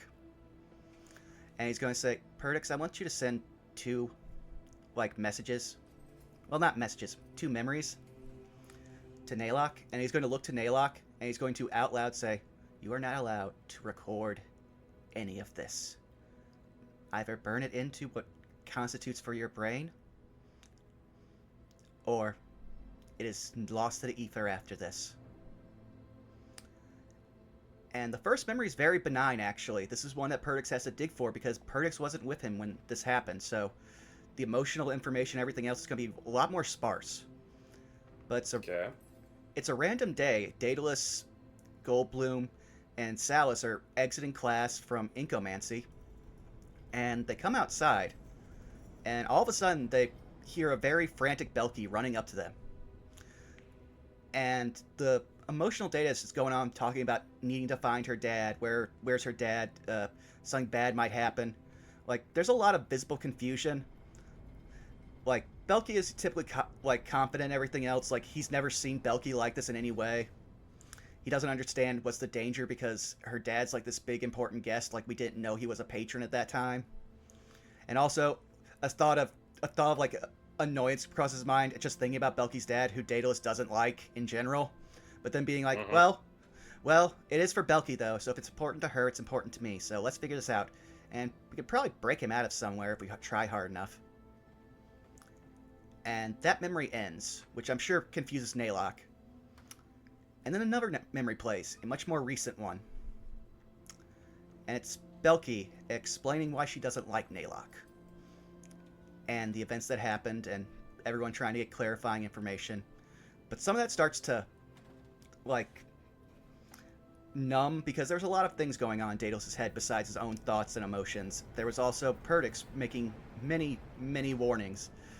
But, of course, there'll be memories of anger, a bit of, just pure, hatred. But the biggest feeling he gets is a sense of disgust, but it's not actually at Naylock. It's at himself. Because he looked at Naylock as someone he always wanted to be. He thought he could trust him. He thought he'd lead him down a path he wanted to be. And the fact that he could mess up like that, it hurt. And so he's just going to give Naylock the hardest gaze he's ever given him. I want you to know something. This is something my mother taught me. We can't see things above ground well. So, when something is important, even if the sun's up, we take these and emotions to his glasses off. So know this. I've changed the way I've talked to you a lot in the last several days. But know this. I'm not asking. I'm not telling. I'm not demanding, and I'm not threatening. I am stating a now irrefutable fact. You will never hurt my family again. Am I understood?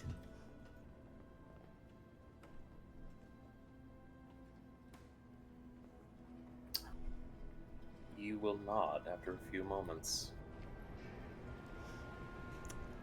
Then Dale's go, good. I'll still engage you in a professional capacity. And he will turn around and, while clearing his eyes with a few tears, he will pull on his glasses and head back to the group. Daedalus, before you walk away, there is a message put to your mind.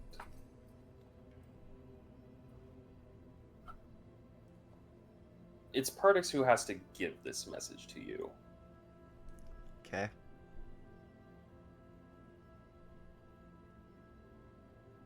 I will give you at least one last gift.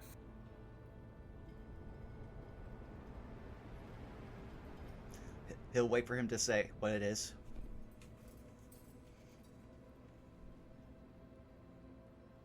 One word appears in your head, and an image of a location. Vengeance. And the location is the Madame's destroyed home.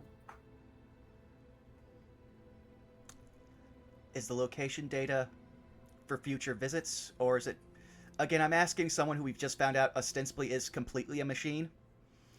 I'm trying to get a read off. Is this avenge her or directions?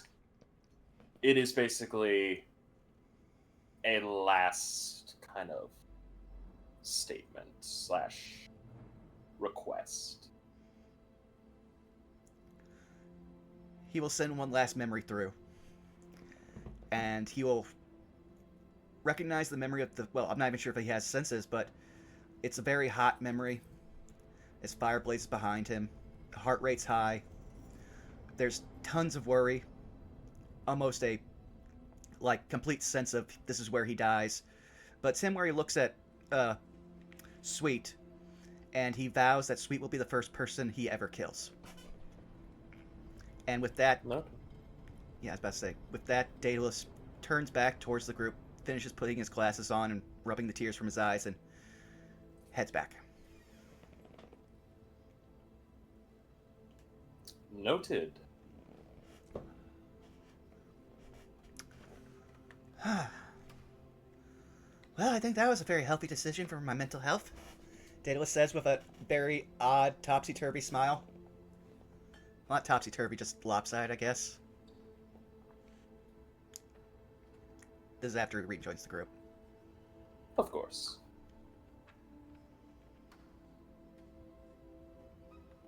How'd it go? Oh, go ahead. I was just gonna say how'd it go. It went as well as it could be expected. The feelings were going to be hurt, but emotions were understood. And we're both going to move forward.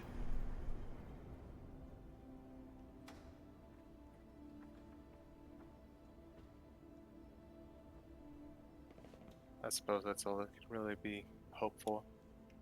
You did good. Yeah, like I said, not even I can mess this one up. He gives another lopsided smile.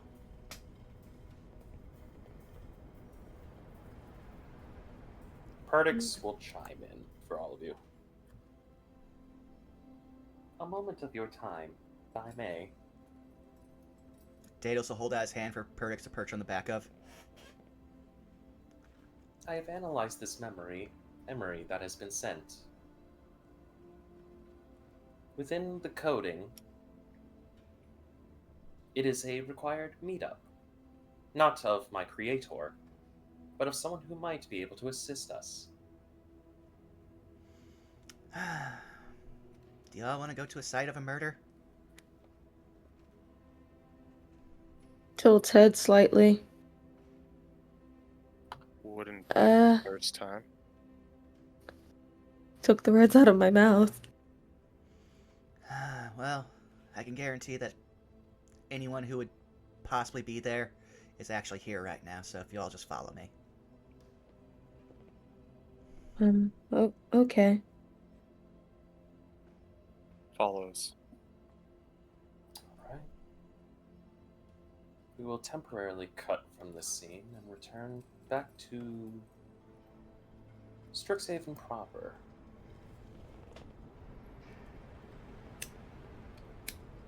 And Dare. My dear friend, Yes. while this is all transpiring, you're back at your room, working on your projects, when there's a knocking at your door.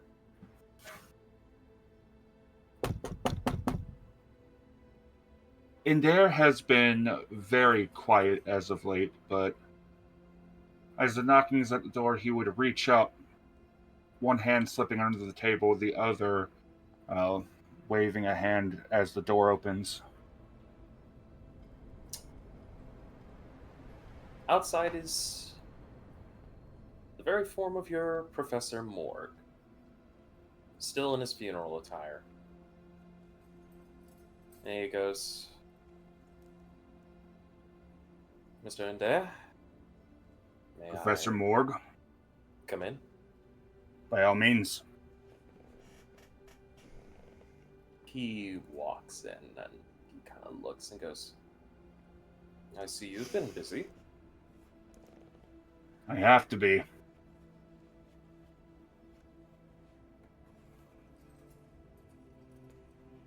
And as he says he has to be, Indare lifts up where his hand was, and he sets the shotgun onto the table. And then he pulls his hand away from it. Morg is going to look at that and go, ah, you actually built it. Part of it. Yeah. I've got ideas for the rest. You do have quite a creative mind. How are you holding up? That's a bit of a loaded question. In what regards? With everything transpiring.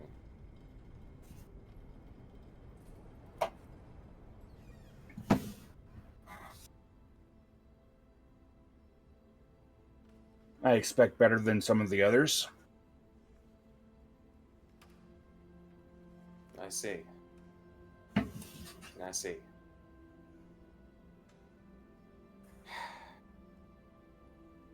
I'm not going to lie, my dear boy. I feel terrible for what you and your friends have gone through. I can only imagine the turmoil.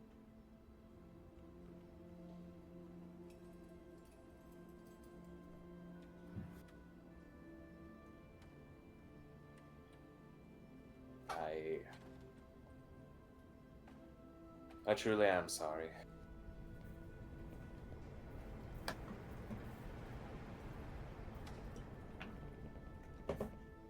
Sometimes life has a funny way of throwing you into situations that you may not be ready for.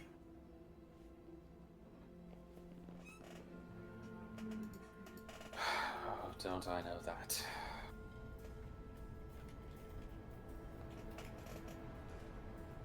With each and every thing that has transpired, I truly do believe you've all suffered the worst.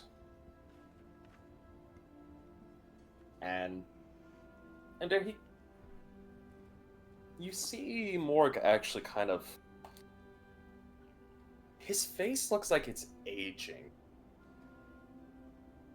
Like the weight of 100 years has just smacked this man in the face. As he kind of just looks at you and goes, I dare say that a few of my relationships with each and every one of you have become strained. It's quite obvious. I'm sad that I will not be able to ever repair them.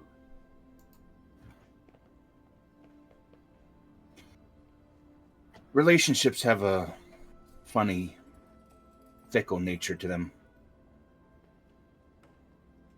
He nods. As is love. Sometimes it's intense and lasts forever. Sometimes it fades away. I believe that oftentimes when people come into your life and leave your life, they bring something that you needed the entire time. And when they leave, they take a piece of you with them to give somebody else what they need.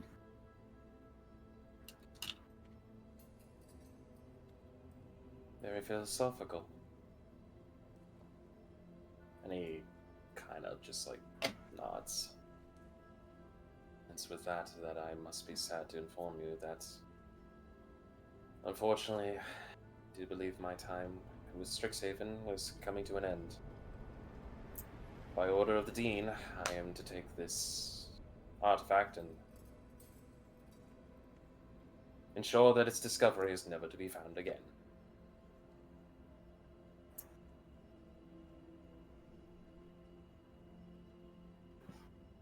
And thus I wish to impart a true heartfelt apology to you and your entire friends.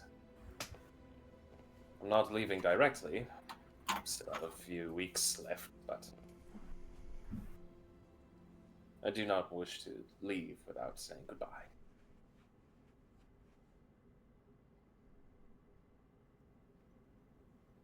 During the entire meeting, Indare was stone-faced. Moore would have probably noticed this.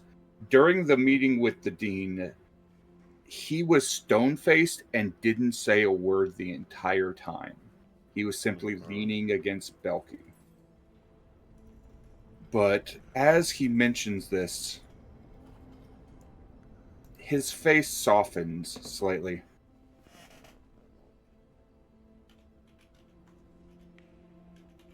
Every tribe has their own requirements. And sometimes, for the safety of the tribe, one has to hide certain things, keep certain things away, even step away for the tribe's own good.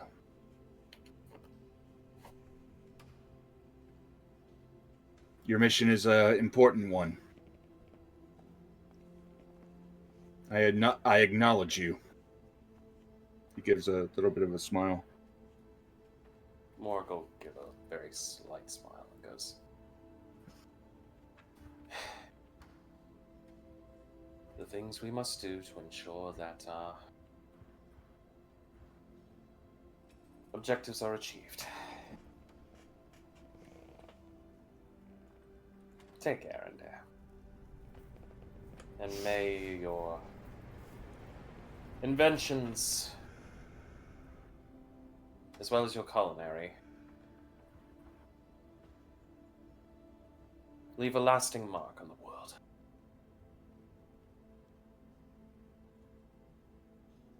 And may your battles soon come to an end, so that you may find peace after everything is said and done.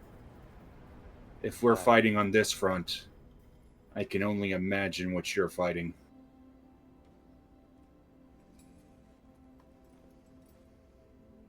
We're fighting the march of time, dear boy. And unfortunately, that is a battle I don't believe anyone can win. And he gets up, and he nods. And Safe travels, Professor. Safe school days for you. Of that, I hope. And the shotgun gets picked up and slowly slipped back under the table. Alright. The professor leaves. And Dare, you're gonna get a message from Perdix. Oh boy. Giving you a heads up that your friends are making their way to the deceased Madame's home, and inquires if you will be joining them.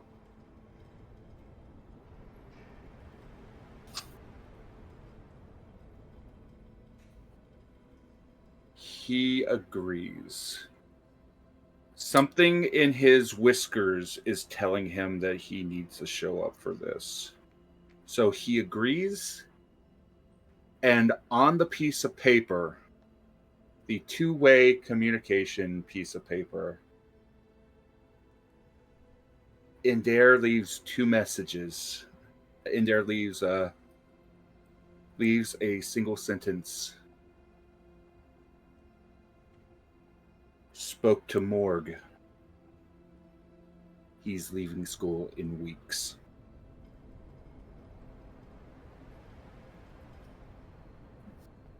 All right.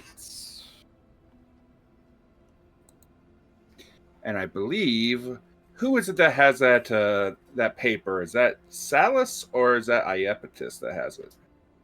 Sal's got it. Yeah, I was gonna say we gave it to the people who didn't have sending, if I recall. Yeah. So I guess I hear my paper buzz. Yes, you hear your paper beep and go. Oh. Hold up. And unless you would like to continue. Sorry. Oh no, by all means, feel free. And about 30 seconds later, after they're certain that you see it, that you're reading it, the second message comes in. It's a winky face emoji. It just says Dear Salus, and it's a picture of a butt. That sounds like I get Indare. it. I get it. Looks like the Oh, wait a second. Sun got popped up. Having an issue with. Oh. Yeah. Oh, There we go. there we Unfortunately, go. I'm stuck in a screen on OBS, and I can't get rid of it, so I guess I don't get to see chat now. Sorry. Please continue. Rest in peace, chat. rips. So Salus will pull out his sheet and he'll look at it and he'll kind of turn to the rest of the group. Looks like Morg made a trip to talk to Indare. Sounds like he's leaving in a couple of weeks.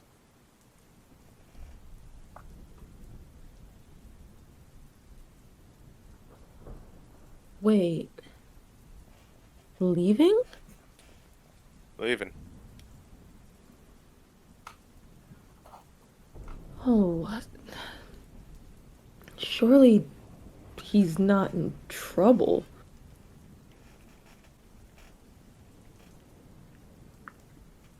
Like, I hope he didn't get punished for something.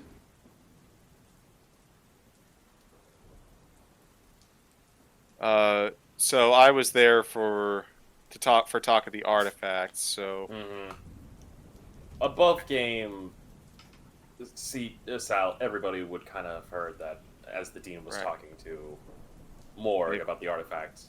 It was maybe to that's be handled.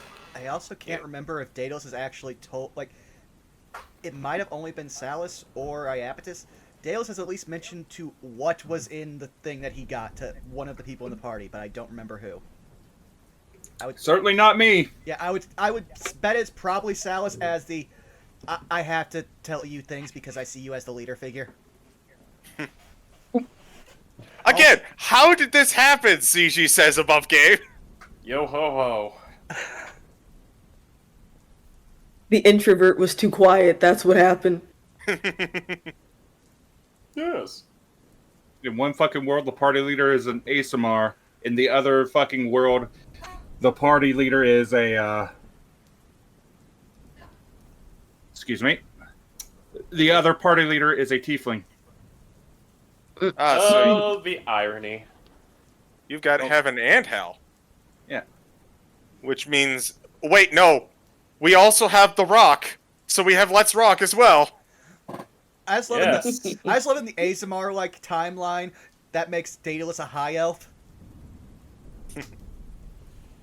Um, In the ASMR timeline, you're a servant of Solomon. Have fun with that. Don't do that to me. Oh God. Well, No. at least I'm back to being on brand for saying can't say. In character. Maybe it has to do with the artifact and everything involved with that.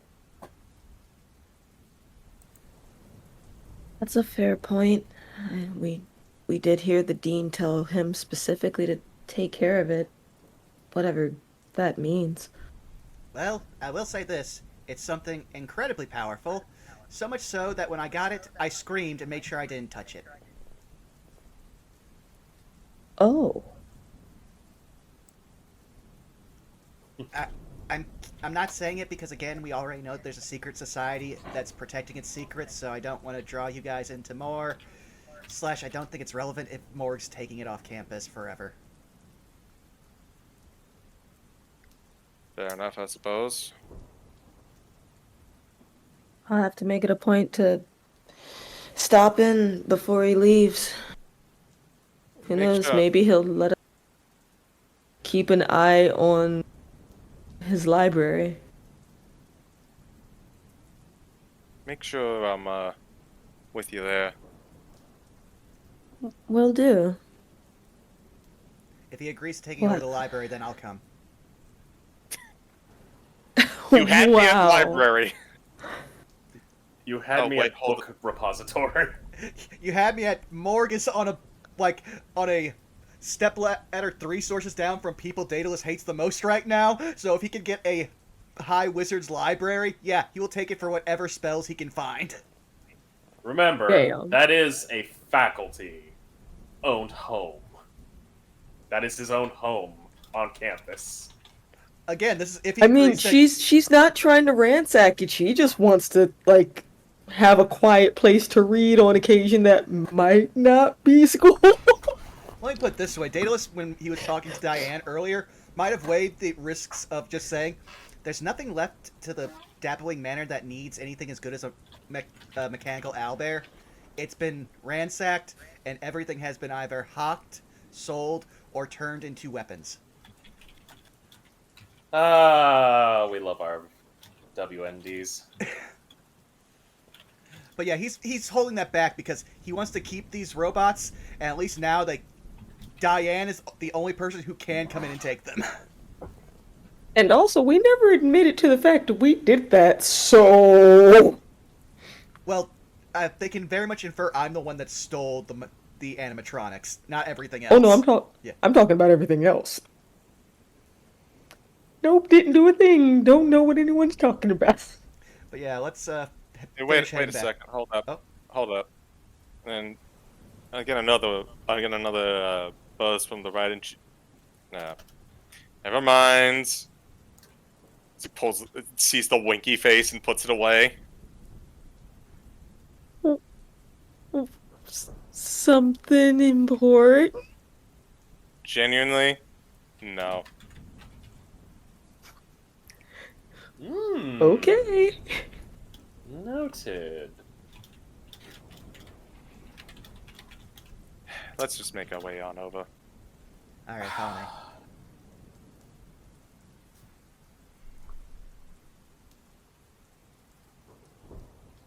Okay.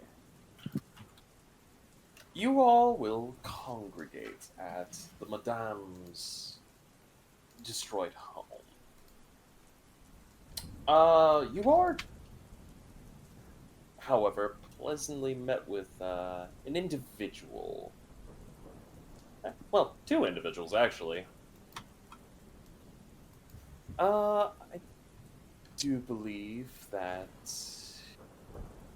Would you like a description? Yes, please.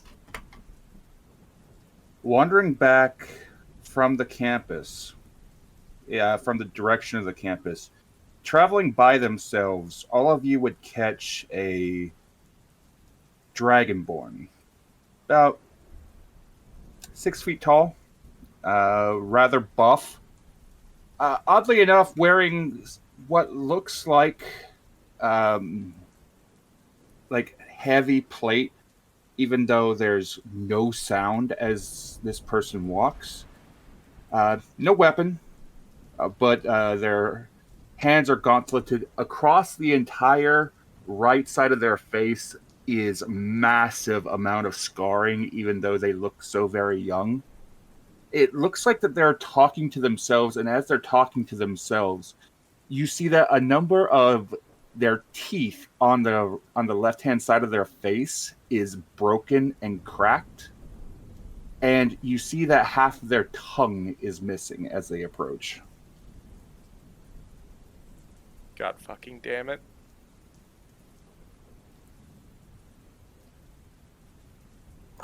Ah, beautiful. That is of the first of the two individuals you shall see. How Yeah, long did... Oh, go ahead. Oh, no, go ahead. I want to hear Well, this. I thought that he said he was following us, so No, yeah. wandering in from a different angle, but Yeah. walking with with intent to this specific spot. All right, then Dales won't do anything. He'll wait to see what the other person is. There is another person currently sitting on the stump.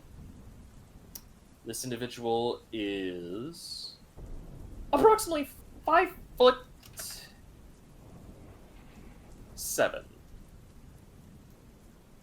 Has pale skin, not like white, like, pale white, but more like, like a very light white skin. Curly red hair, both on his head and a very curly beard. Appears to be smoking a pipe. Wearing what can only be described as leprechaun clothes, but for a human. We're talking green. And he just smokes his pipe, looks to all of you and goes, "Hey! Oh! Are you the ones I'm supposed to be looking for?" Perhaps? I'm not sure. We were supposed to be meeting up with someone here, but we're seeing two someones here. Ah! He's going to look at the Dragonborn and he's gonna smirk. Well, apparently I was expecting a different breed. And again, I see one of you's coming differently. Anyways, and he kind of just... As you see, he takes a long drag of this pipe. And as he puffs out the smoke's coming out as in the shape of an elephant that's moving. Name's Seamus. Pleased to meet you. And he holds a hand out for you all. Pleasure to meet you, Seamus. Goes and shakes hand. Still. Yeah. Goes and shakes hand. Nice to meet you. Aye. You could call me Seamus, you could call me Shem, you could call me Shim. Don't call me Shimley. Dales just turns his head to the Dragonborn, and you would be?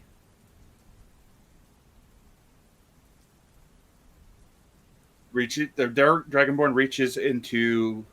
Oddly enough, the Dragonborn reaches into a pouch and lifts up the single piece of paper with the message to Salus in it.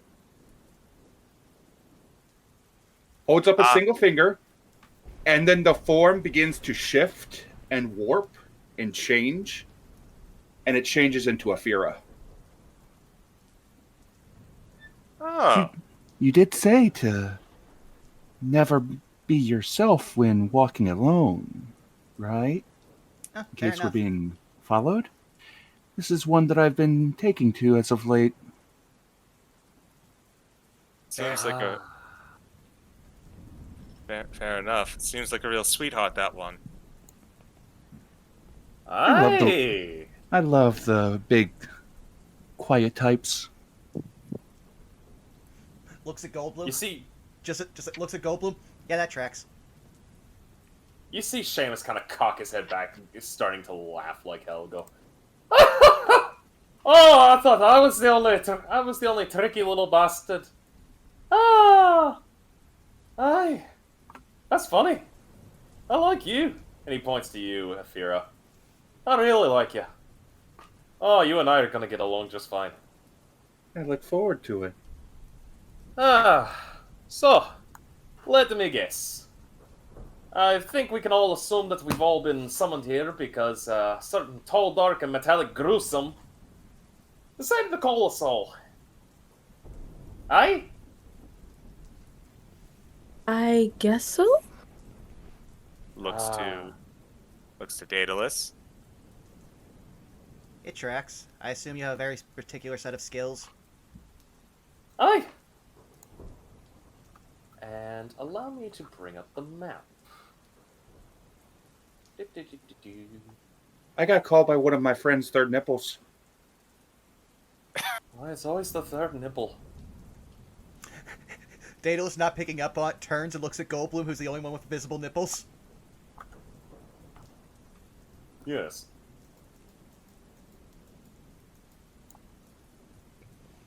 No, his are sensitive, but they're not that sensitive. Aye. Alright.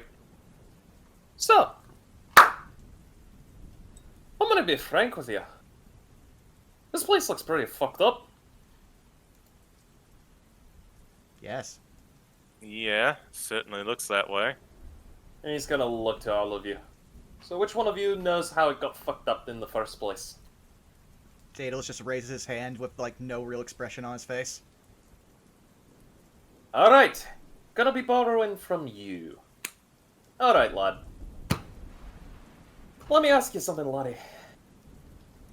Have you been in this building? Yes. At least twice. Perfect. Okay. This'll make my job a hell of a lot easier. Alright. So, I can't read minds. But I know you got a little something something on your chest. Alright, that's fine. I was probably gonna try to do something like this myself, so let's head on inside. Aye, no, but up, before you head on inside, lad. Can you at least show me from your memories what the place looked like? Sure. Just one second here. Daedalus will condense all his memories of what the place looked like inside into a file. Put it in Perdix. Have Perdix reach out to, like, top of his hand. Could you expose some skin for me? Anywhere's fine. Aye, one sec. You watch as he kind of just grabs his shirt, and in one flick of the wrist, it just tears off. Daedalus will then just walk over. Perdix will attach two of his, like, appendages to Daedalus's wrist to facilitate the connection, and then the other two will embed themselves into this guy's chest as Daedalus moves the memory file to this guy via Perdix. You watch as this guy kind of shivers and goes, "Woo, woo, woo, woo! Oh, that plays with the nervous system right there. Whoo! At least this one's All not right. At least you're not the one who has to worry about giving you drugs. Aye? Yet, you do drugs? I mean, stimulants and depressants. Wait, it gives you drugs? Again, stimulants and depressants. Basically, it can regulate a lot of pain and other stuff for me, but I don't want Perdix to make me a, like, addict. Oh, my lord, let me tell you something. I knew this cat. Real weird fucker. Had eyes going in two different directions. Gave me the strongest magical mushrooms I've ever had in my life. Oh, that's a drug trip. Anyway. This is just Torment CG with callbacks to the session. Yes. Anyways, I do believe I've got enough here. Alright. Stand back. And you watch as he kind of just claps his hands, and he's like, "Oh, I'm a little chilly, and it's raining. Give me a second." You watch as he snaps his fingers, and a brand new shirt just appears on him. All right. Don't think I'll be able to get a full 1-to-1, but 1-to-2 might help. Abracadabra, alakazam, hocus pocus, and penis bolt. And you watch as he just flicks 2 fingers forward. And you watch as the house itself, like, there is magic that begins to form on this burnt husk of a corpse of a building. And within a span of seconds to a few minutes, the house is practically, it looks restored. The yard, everything. It all looks exact. Alright then, let's go. Dato's not questioning because he's already seen that basically anyone who's involved with Naylock is involved in conjuration and illusion magic, so he's just, yeah, just, this tracks.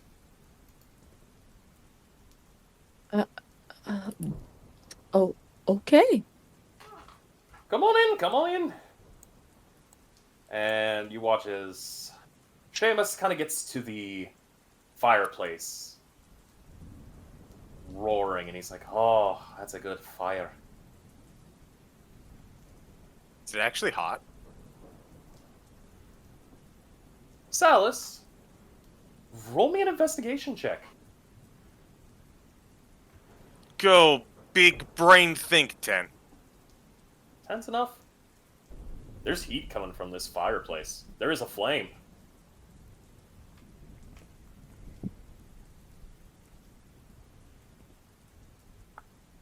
I would like, however, I want our 2 wizards and our artificer, if you could please do me a favor. Mm-hmm. Roll me an arcana. Okay. I have to open my sheet again because I closed it by Oh. accident. The dichotomy Oh, there. the nat 1. I would say Daedalus doesn't know how it's made. He just knows that, again, like you said, this was Panas's like form of magic, which was combining conjuration, illusion, and I believe transmutation. He's just figuring this is just another of Naylock's students or associates who does similar. He just doesn't know how to- 20 and a 17. Okay. Daedalus! Yeah, it has to be conjuration. Yeah, fucking bullshit. Iapetus and Dare. You two... You kind of look at everything. And then something kind of clicks. Mostly for you, Endare. Iapetus, you go... This is some strong conjuration and illusion magic combination. Endare, this is just illusion magic. But illusion magic shouldn't make a house that's withstanding rain and a fireplace that's actually has a roaring fire in it. Illusion magic can't do this kind of shit.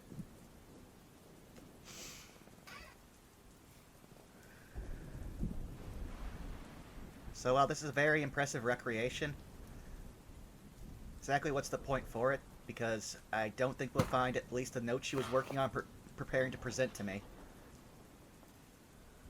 I wouldn't say that, lad.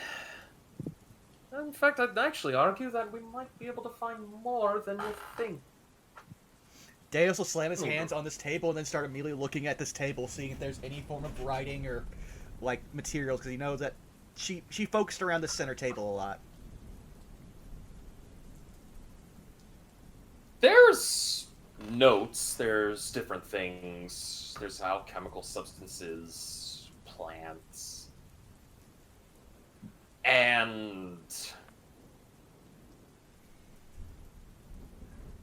honestly, like, it's just as you remember in some degree. Perdix is kind of having to help enhance things with the memory. And he goes, and Seamus kind of looks and goes, "You have the notes?" Daedalus will hold out the 3 notes that he's wanted to spend the last 2 days on, but a lot of stuff happened in the last 2 days. Alright, let's see here. Where'd you find them? Point to where, like, ping where I found them, because I'd basically- say you would have found them right around here. Daedalus will stand right here. Well, he'll stand one back, point in front of him. Alright. Daedalus, Mm-hmm. as you wander by Aphira, she leans in. Something's wrong here. It's illusion, but it's... Illusion shouldn't stop the rain and make heat. Daedalus, not even, like, looking at Alfira, will just go, Madame Panassa's study was similar. She literally charmed magic into cards that could create fully functioning illusions that could interact with this world. I'm not surprised. It seems to be a theme with Naylock. Hi! Don't get me tied up with a robot. I mean, My magic tricks are far better than what that charlatan could pull off. well, then right now you might be one of my favorite people ever. I wouldn't say that. He kind of just goes like, I wouldn't say that. You may be one of my favorite people ever. Oh, jeez, what kind of crappy life are you leading? Exactly! It's the full Scott Pilgrim moment. Besides, I've only got enough. I've got enough juice to make anything, but I've got limitations. Besides, I do believe the dear Madame had to weave conjuration in. I don't need that. I'm pure illusion. That's fine. You'll see Daedalus actually sets down, like, he pulls a stack of paper from, like, one of his packs, sets it down, puts out an ink, unseals an inkwell and puts a quill in, and it looks like he's preparing to cast a spell the second this guy does whatever he does. 1 second. Need to check something.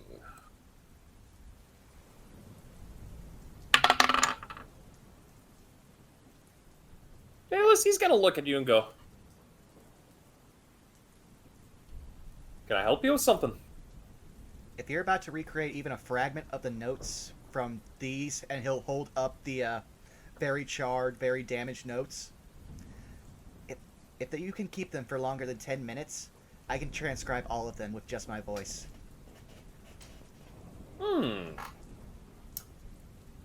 Alright. Here's the thing. I'm going to go to the exact point right before the house went kaboom. Pulls out shotgun. You'll watch as Daedalus gets a very hard face, and he takes his glasses off again. Lucy? Noticing the glasses removal. Are you... It's important. What's wrong? I don't know what I'll see, but I know it'll be important. Well, with Okay. any luck, we should at least get a bit of things. And you watch as he kind of waves his hand.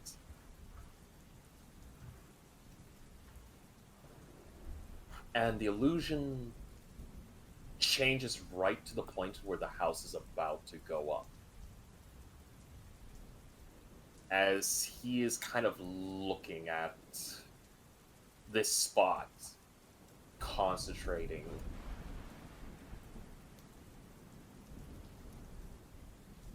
And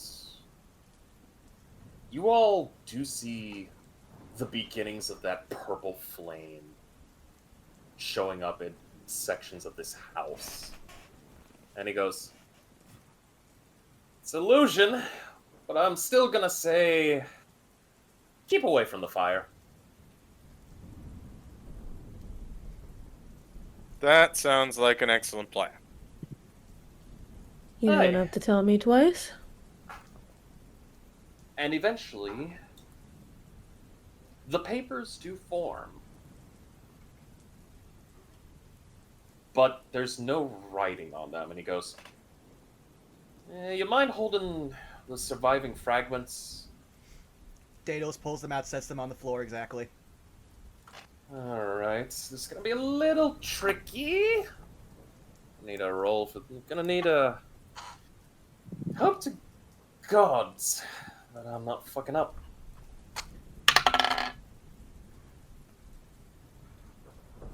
Alrighty then. It takes a minute. And lines begin to form on the paper. They're just squiggles. And he goes, might need that little mechanical bug again. Daedalus, at this point, like, he is just holding out his hand, like, as much as possible. Again, he's not looking at Seamus, he's looking out, but he is sending, like, Perdix the most, like, fervent, get to him, help him, like, signal. Perdix will leap off. And he'll attach to this man's left breast, and he goes, "Woo! Oh, oh, that's my nipple. Oh, that's my nipple." You get used to it, just focus. And Whew. Daedalus is already ritual casting Daedalus is terrific transcriber. Oh, I'm gonna need a drink. And he kind of holds out another hand, and you watch as what appears to be a bottle of whiskey kind of appears, and this guy starts chugging it. And eventually, the squiggles start to form. They start to take on more malleable shape, more actual lettering here and there.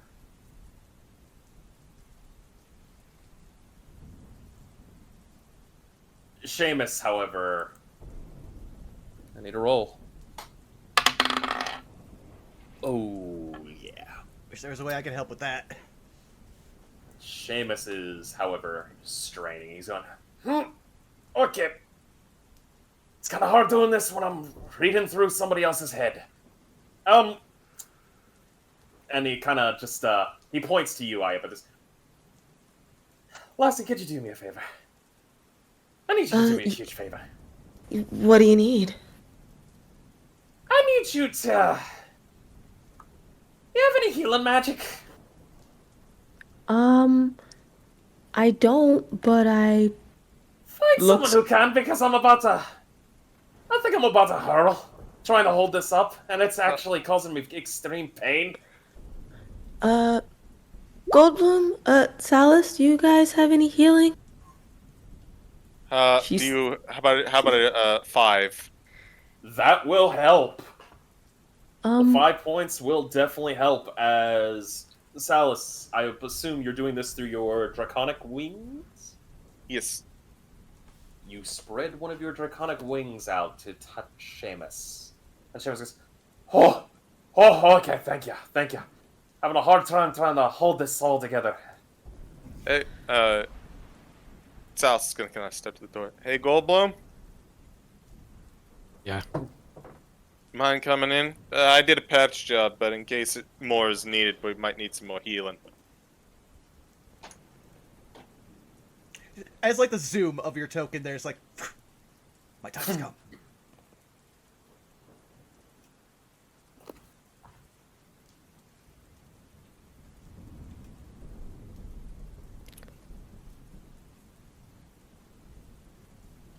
Hey, Frost? Yes. Would asking Seamus a question affect his ability to concentrate? That depends. How serious is the question? How complex is the question? Funny enough, that's kind of the question. It was going to be, how real is the conjuration that he's doing? Like, if there was an apple pie baking sort of situation, like, would I be able to smell the apple pie? Why don't you ask him? Okay. Seamus, someone's on the way in to help, more healing, but how real are your conjurations, if I may ask? Laddie? As he's kind of straining and there's some, like, muscles bulging in his neck, he's like, do me a favor. Mm-hmm. And he hands you and he kind of hands, like, the bottle of whiskey to you. Take a swig and find out. He will do it. You taking a swig? He's going to take a slight swig. Very slight. You get potent whiskey. At that, her eyes get kind of wide.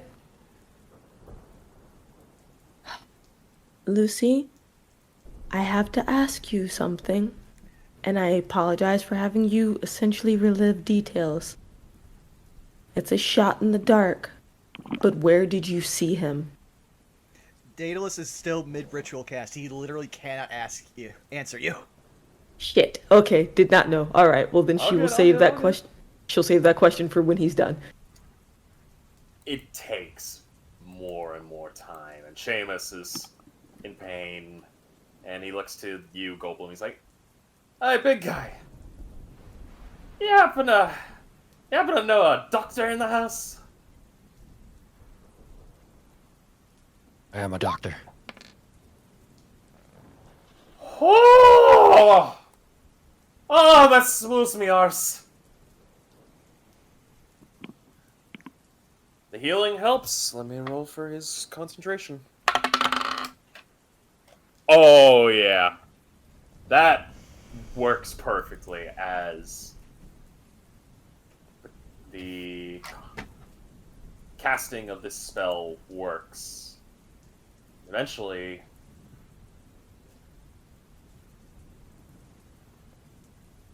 the papers that are on the ground mix and fuse with the papers that have been conjured.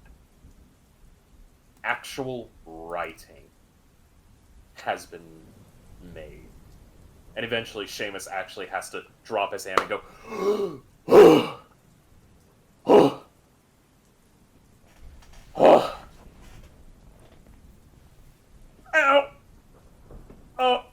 Oh, that smarts. Pardon me, as he kind of actually walks over and he has to catch himself on the table as he kind of trips and he goes, whew! Whew! Iapetus will pass him the whiskey now. Oh, thanks. Oh. Whew!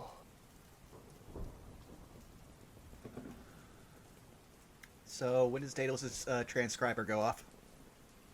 It goes off. At which point Daedalus starts speaking in a rapid-fire language nobody understands, but Iapetus would know from hearing around the house. He is translating word for word, formula for formula, in Undercommon.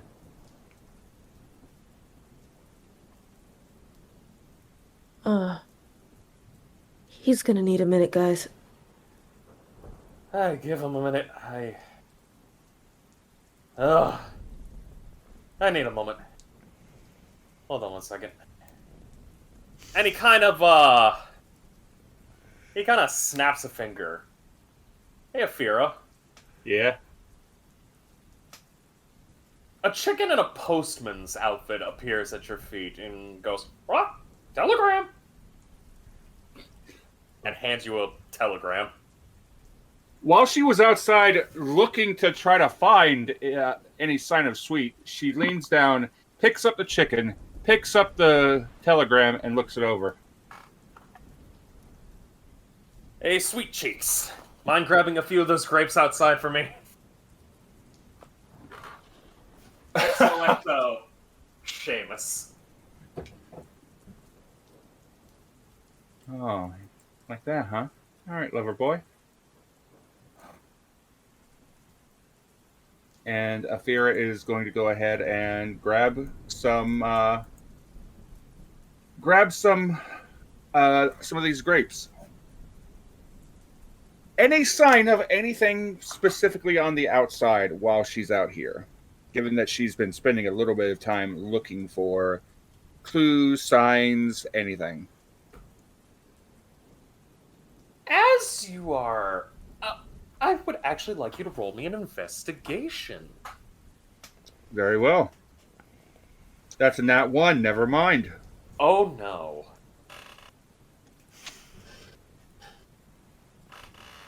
Don't worry. Iaptus might be able to help you soon.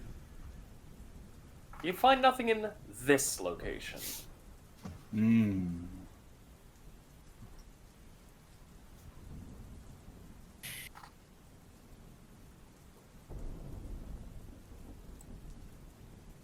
Salsa just kind of come up. What you looking at? So, once Daedalus is done taking notes, or essentially transcribing notes, I can't completely understand what he's doing. We've lived around each other enough. I understand kind of that's what he's doing. This illusion, from what little I can understand of it, it's real enough that I could taste that whiskey.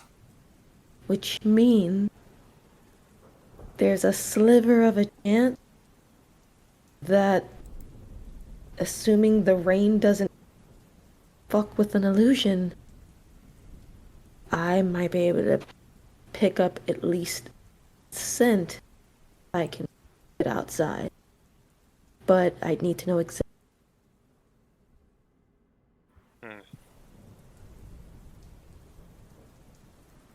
It would give us another cue, so to speak, of his presence, assuming he can't change his guise.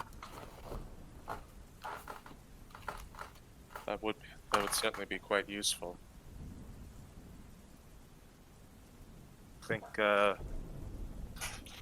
You think it'd be better if you were a little more in tune with yourself, let's say? Oh, it absolutely would. Which is why I'm pretty much waiting until he's done so I can head out. Once I ask him, he'll probably know why I'm... Oh. I'm never doing a fucking favor for that mechanical fuckhead again. And he kind of looks to all of you. I don't know how you deal with him. And then he notices you, Afira. Ah! There's the beauty. Afira walks into the room with a chicken and a postman's outfit in one arm, a bowl of grapes in the other. She sets the bowl on the table in front of him and reaches out and runs 2 fingers along his jaw. And as she does, he is going to... Let's see. He recovers 15 hit points. Oh!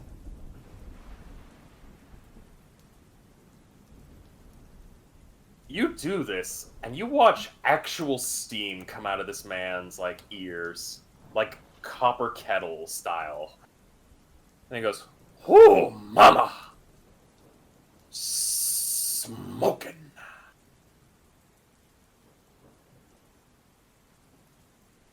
She gives the slightest smirk as she turns on her heel, lets her tail swish up his other cheek, and continues walking away. As she's walking away, she glances over at Salus for the briefest moment as she keeps walking. She still has the chicken with her, by the way.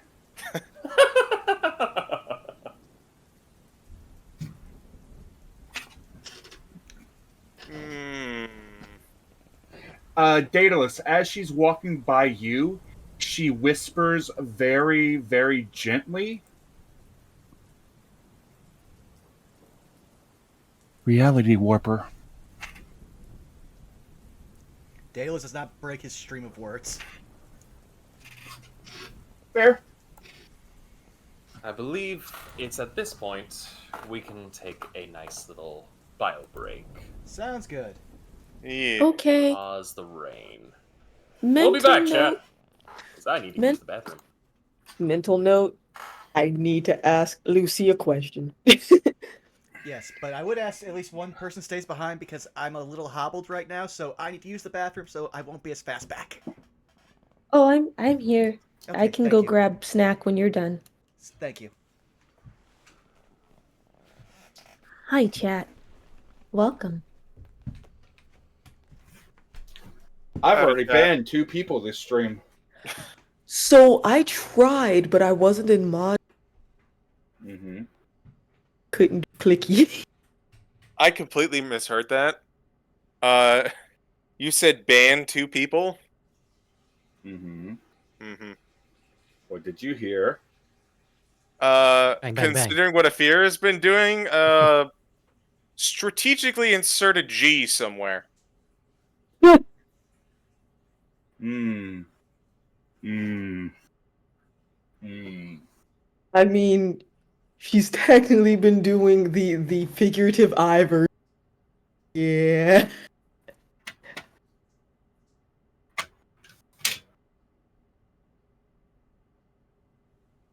Oh no, Plausible. we have been left in silence. Also, shoutouts to Aldec the Immortal. Or, I'm sorry, Aldec the Eternal, depending on when you grab him. Yes. What?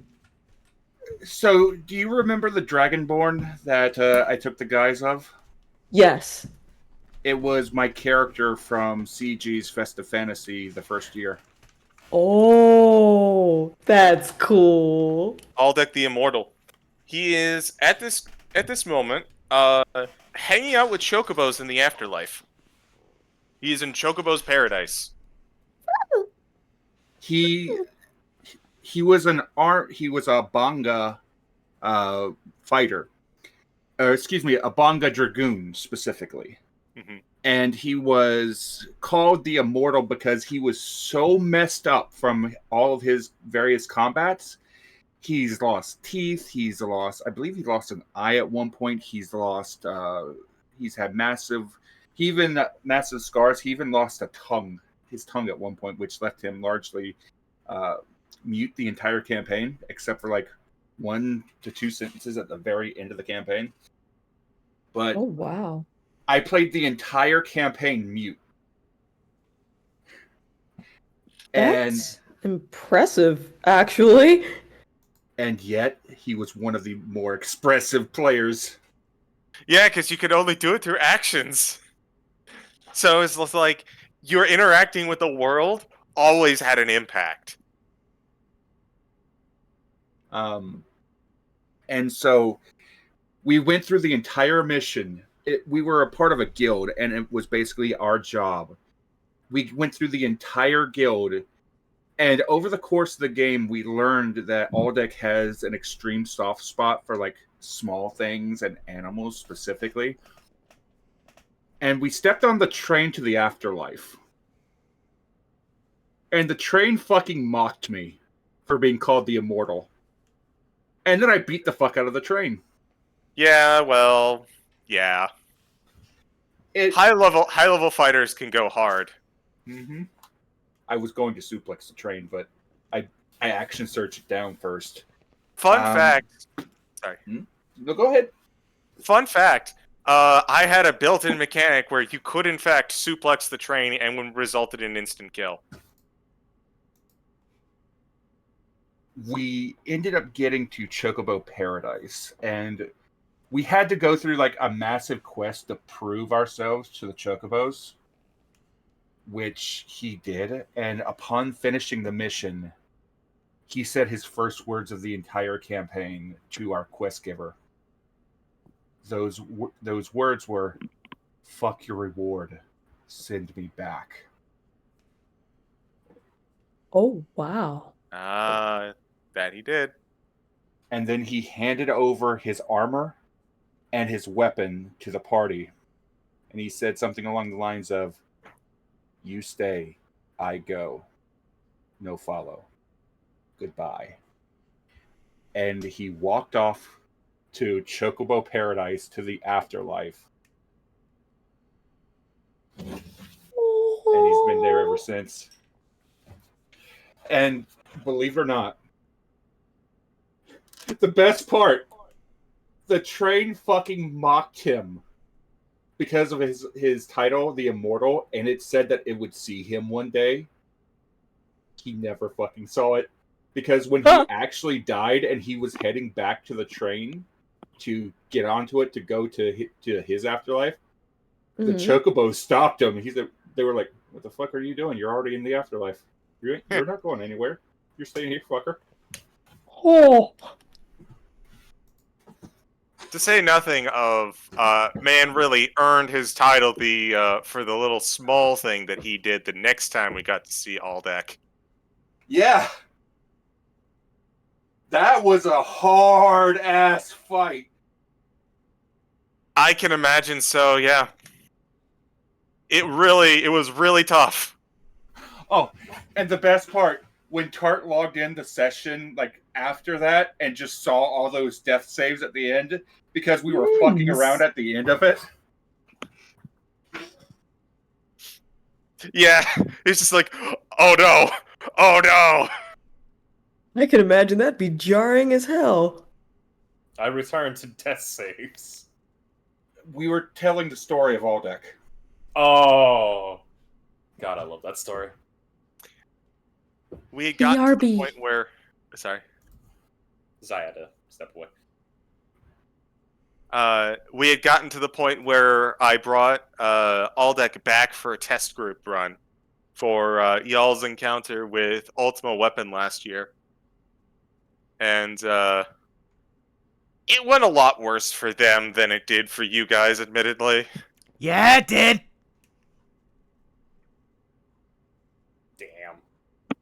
So one of us was paralyzed. Two of us were down doing death saves. One of us had 3 hit points. And 3 of us were trapped inside of a wall of force.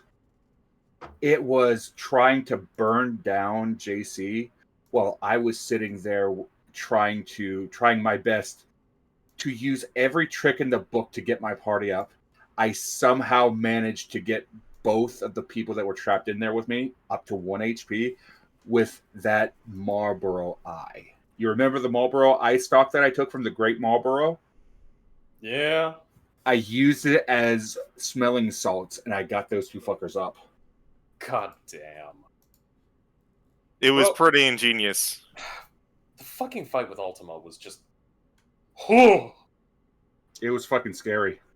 Oh. I could Better do this hold all on. day. You better hold on to your butts, by the way. Oh, I'm looking forward to this year. Yeah. Ultima Weapon was not me taking the gloves off. This year is me taking the gloves off. Can you at least... Look, I have to ask this. When it came to the Ultima Weapon fight, how many... from that session, how many people did you think were going to die?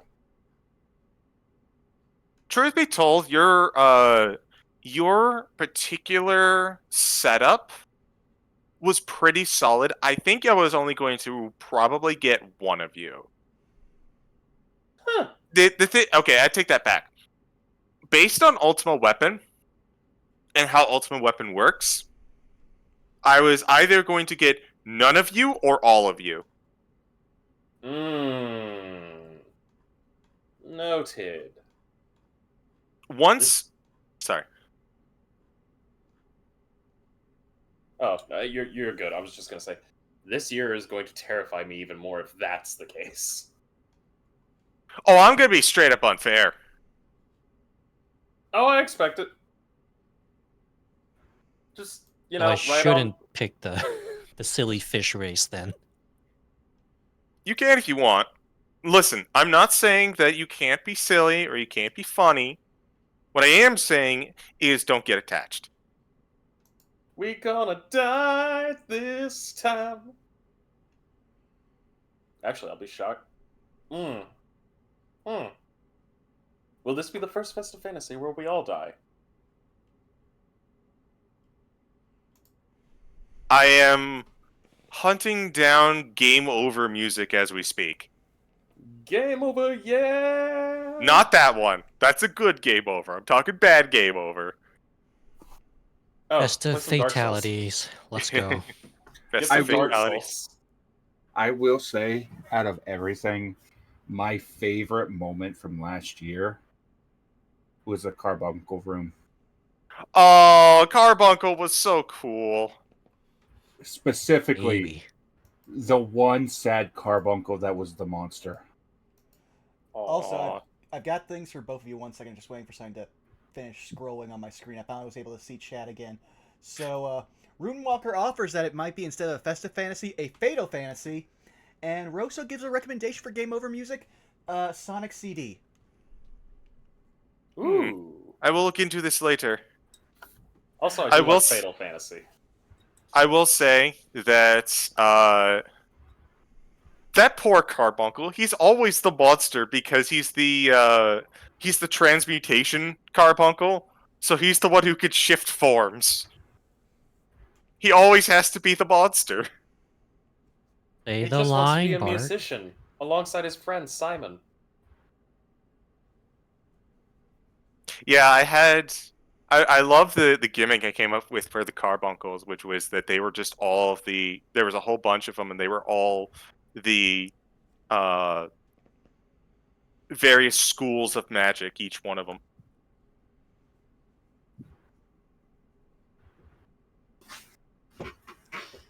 Well, that said, I think we do have everyone back. Wiley, you back? Because you're the only one that's really been talking. Wait, so no, you actually did talk a minute ago. Yeah. So we've got everybody who wants to I talk never back up. left. That's my secret, Cap. I'm always quiet. Listen, Goldblum's still one of the most loved characters here, though he has probably less than 100 lines after 60 episodes in 2 years.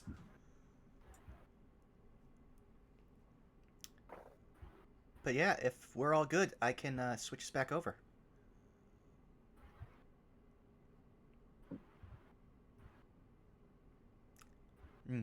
The silence. I'm good. Okay. I'm good. I Just didn't know you drinking were looking for sparkling water. confirmation. I always ask because, it's polite. Oh, sorry, I just got hit by the strongest scent of butterscotch. I am in for a good time. Oh, wow. Butterscotch. But yeah, it seems like we got everyone, so I'm going to switch us back over, so...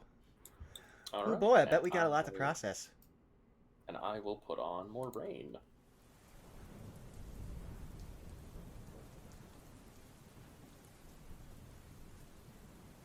All right. We back.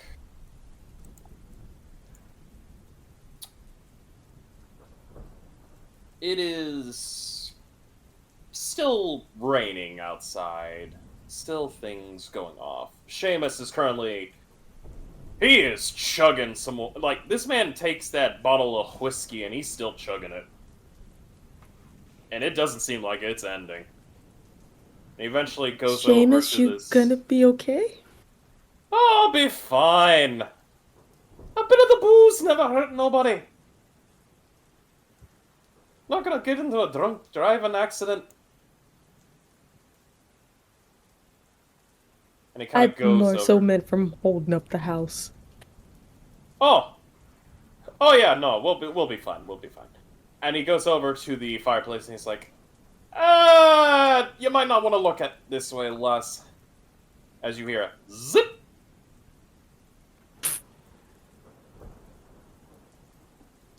Sometimes it do In be like the that, though. house? I mean, there's a fire right here. How do you best do you fight fire? It's fine. He's pissing on the soul fire.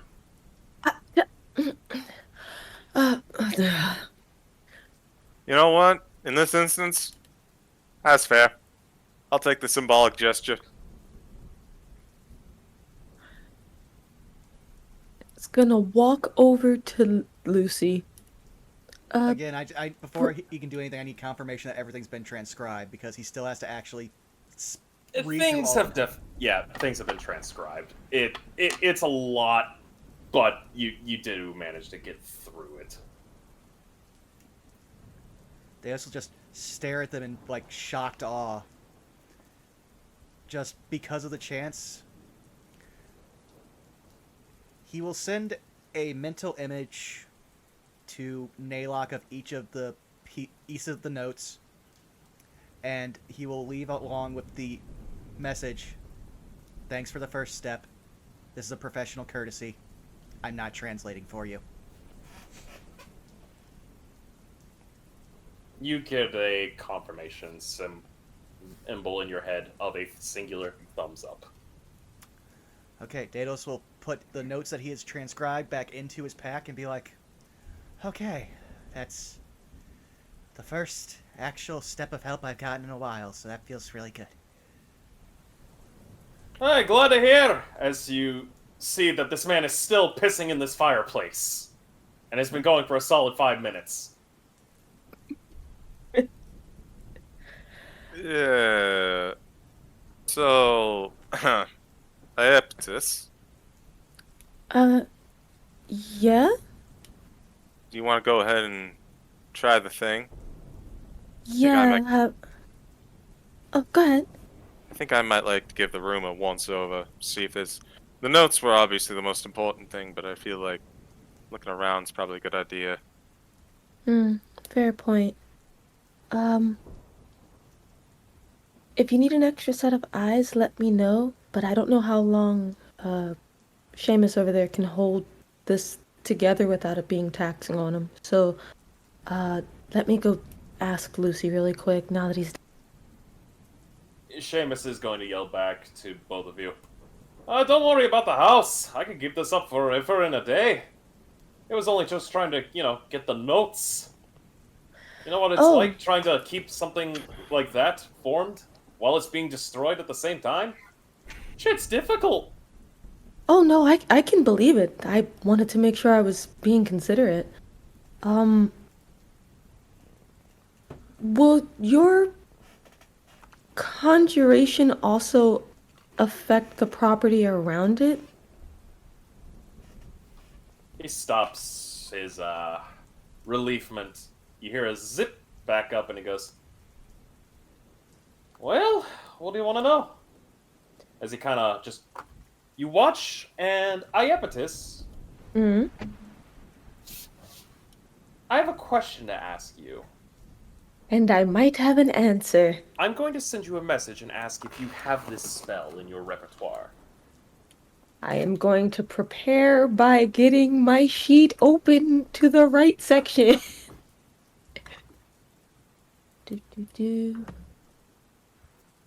I don't, but I think someone else in the party does. I'm almost positive someone else in the party does. Noted. I'm gonna say bold to make assumptions. Most of my spells are taken up by 3rd levels right now for reasons of protect everyone. Believe it or not, it's not a leveled spell. Oh.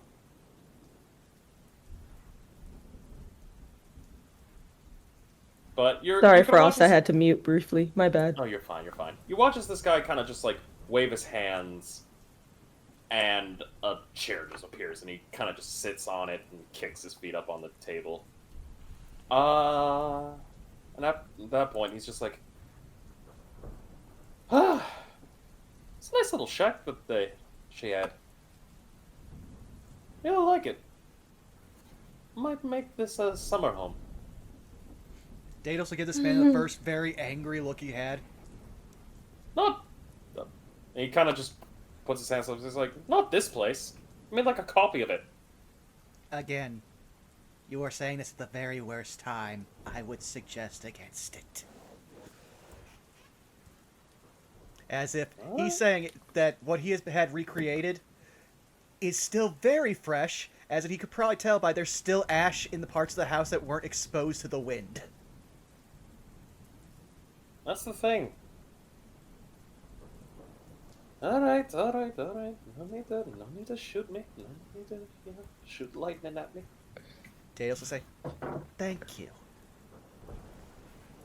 Okay.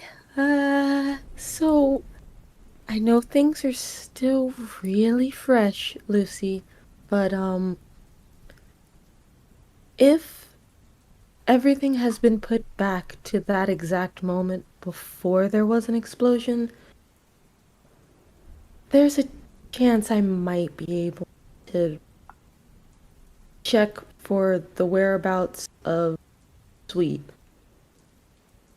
But I need you to tell me where he was. You'll watch as Dales does the regular, just like, looks like he's pensive or something's not sitting right with him and covers the bottom of his mouth, and he just goes, "Which form?" with a message.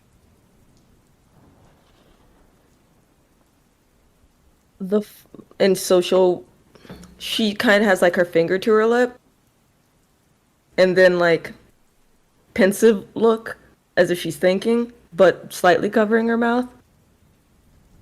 Regrettably, the form you saw that night. No, what he's saying is, what he will clarify. Again, having not moved his mouth, I meant which form for you. Don't worry, I just need to know where he was. Alright, he'll say, "We're stepping outside the house. It won't be habitable here. We need you to recreate one last thing." Seamus is gonna give you a quizzical look and go, aye? What do you need me to recreate? Above game, I don't know if Sweet was on the property at the exact moment, like visibly when the boom happened. So basically, she's trying to see if she can get an idea of where he was when you saw him, and then she's gonna go out and check. I know. I'm basically... This guy seems that he can recreate memories, and if Daedalus provides the memory, he'll recreate it. It's less of that he cares about the house at that point, because it will have been destroyed. It's that Sweets doesn't reveal himself until well after the house has been destroyed, is burning with soul fire, and not sure if recreational like illusions of that soul fire take on some of its properties. So he's basically saying, if we're doing this, the house isn't going to be standing anymore. At that Fair point, enough. yeah. Seamus is gonna look at you and go, so you're wanting me to recreate the guy who did all this? The culprit, yes. That's gonna be a little problematic. How so? Well, let's put it to you this way. He kind of motions his hands around. So you see this house? Yes. I can make this. See this whiskey? Yeah. I can make this. I think I'm beginning to see what you're putting down. People? I can't really do. Inanimate objects, things that for the most part would be constant or wouldn't change. Well, allow me to put it this way. I can't...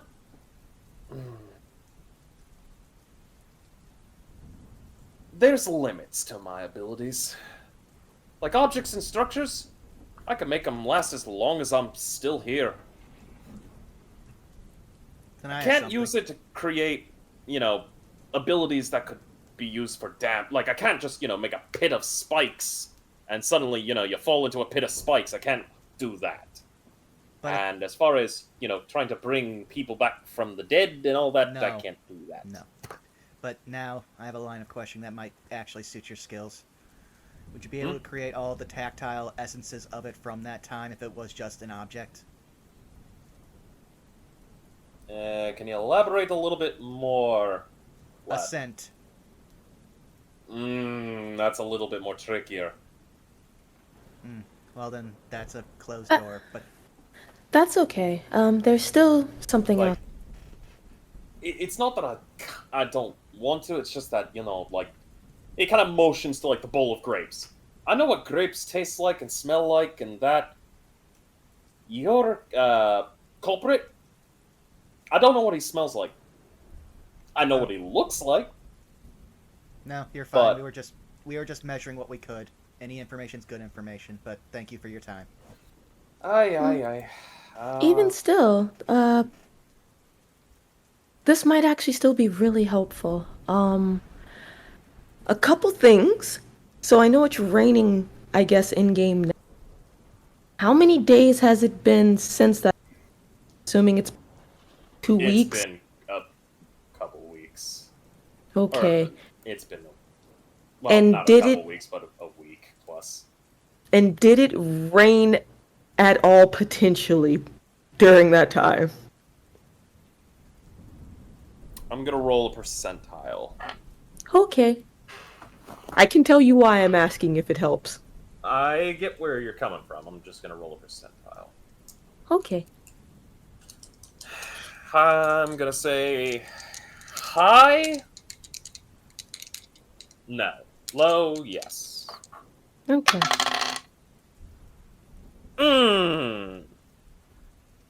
Unfortunately, that's a natural 100. God damn. So That's so that super no. means so that means is the absolutely. universe saying, "Fuck you, no." So fuck you. No, it didn't rain, or fuck you. No, Yeah, fuck, it rained. it did rain. The Gotcha. universe is like, I have done nothing but rain for 3 weeks. It rained All right. twice. Okay. Well then, she's gonna be like, oh, shit. I had an idea, but it pretty much rained at some point last couple weeks, so no, tracks are a no-go too. Either way, I guess it won't hurt for me to look around. And she'll, I guess, do like a quick look-see-loo outside. By all means, Seamus is going to be kind of looking at you all and going, "Yeah, I gotta give credit where credit's due. You're all dedicated." As soon as she gets to the box, she's shifting to go do the look-see-loos. By all means. Speaking of those outside, Excuse me. oh yes. I What's wanted up? to look around the house a little more for anything. Oh, by all means, please. Salas, would you do me a favor? Roll me an investigation. This'll go well. 15? You kind of look around and, I mean, everything just looks like it belongs here. Everything looks normal. I'm trying to specifically look for anything helpful or useful that might have also been burned up. The notes were the obvious one. I want to see if there's anything else here.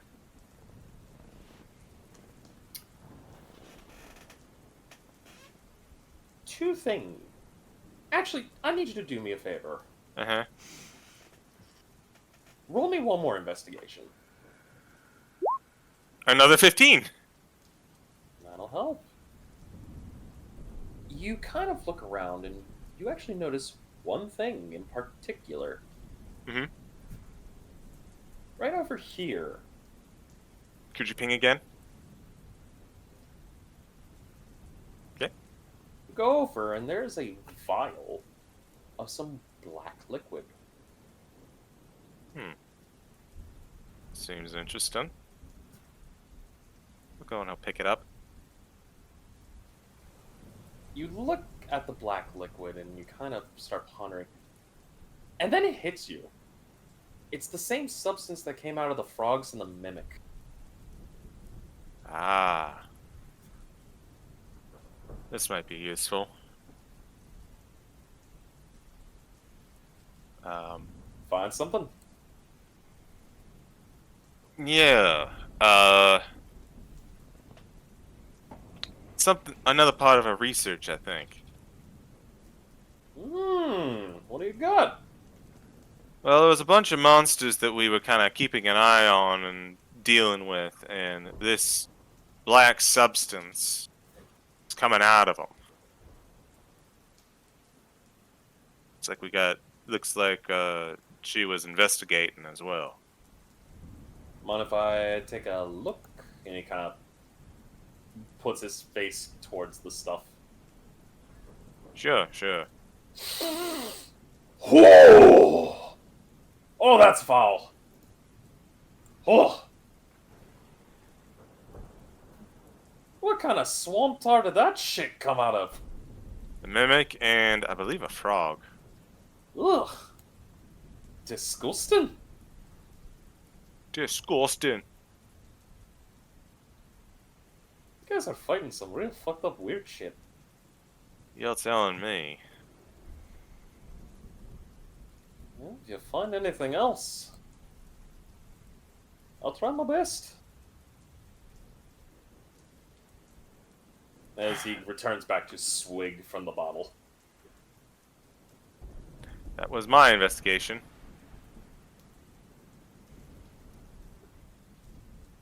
Salas, do me a favor and mark down in your notes a temporary item, and that is monster ooze. I was close. I had monster tar. Yeah, that's actually even better. That'll work. Outside team. Iapetus, We? I would like you to roll me an investigation. Oh boy. 19? A 19. You kind of begin to smell around and look around. I assume you're doing what I think you're doing?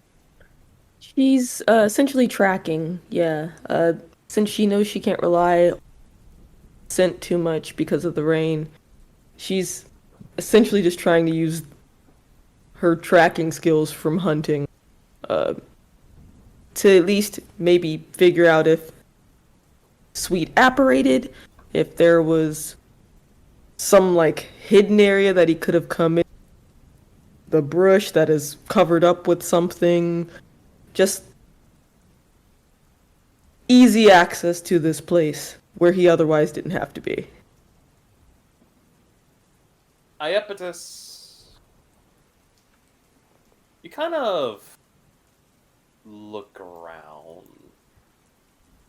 You look very, very much into.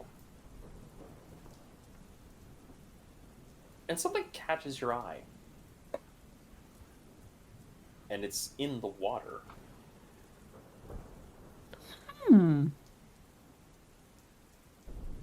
You see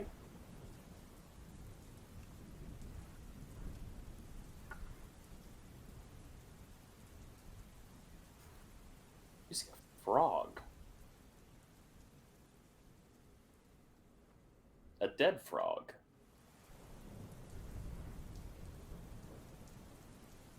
That's been left to kind of rot out in the world. He's gonna go over and investigate this frog carefully. What would you like to do with the dead frog? Well, she doesn't want to touch it because she's Uh-huh. not sure what kind of frog it is. What does she see on it, like, skin-wise?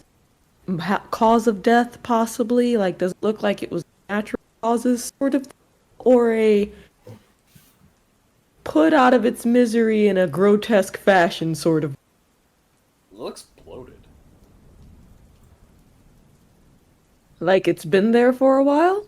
Like it's been there for a while, but the decay isn't it isn't vast on it. There's only minimal decay.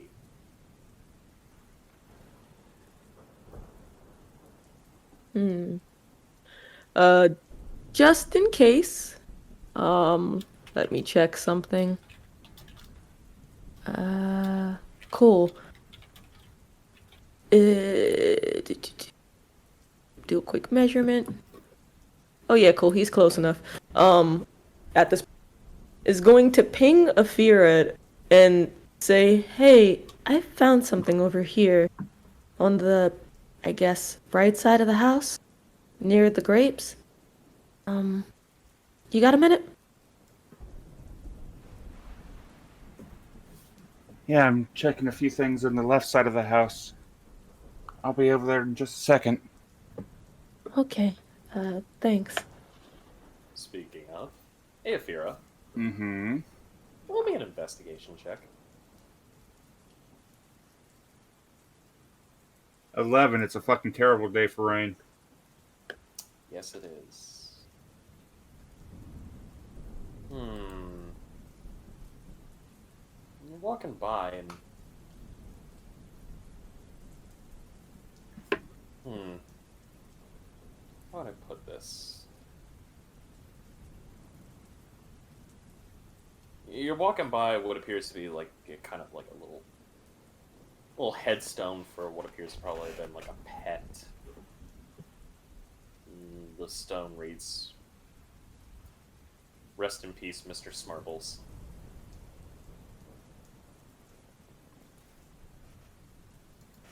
Shame.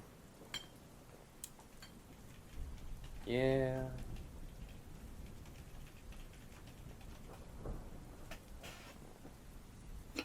And Afira will, probably sopping wet at this point, will just wander to the other side of the house where she just was, wondering what the hell it was that she missed that was spotted over here.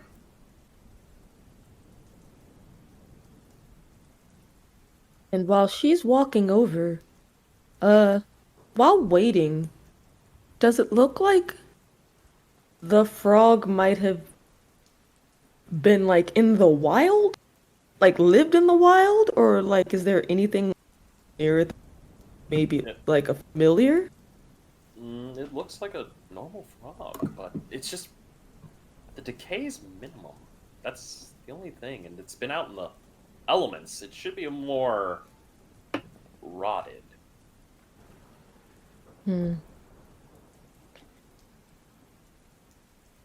Hey, Afira, check this out. You see that over there? What? Also, you probably would have caught her like shifting back from Wolf so that she could talk, because otherwise that's not happening. You just hear bow. Pork. Yes, bork bork bow, bork bork. What's that, girl? Daedalus is trapped down the well?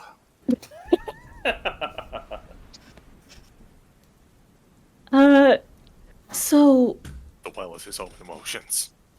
Oh, You're not wrong. damn. That is Well. apropos. there's a frog over here in the water, which would be normal enough, but it's raining now. It's rained within the last few weeks. Notice anything odd about it? Afira is going to go and attempt to investigate said Froge. Roll me an investigation with advantage, as Iapetus is pointing this all out and helping. Yeah. I proceed to get stick. 14. Fuck the rain. Afira is miserable. Oh no, cat is wet. Cat is unhappy. You investigate this frog and you poke it with a stick. You get boop, boop, boop, boop, boop.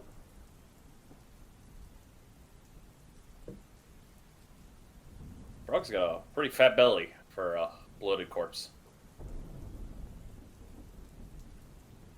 And again, you are familiar with things that tend to bloat as they die, especially creatures in the water. It's. It should be more decayed than it is. Given the weather?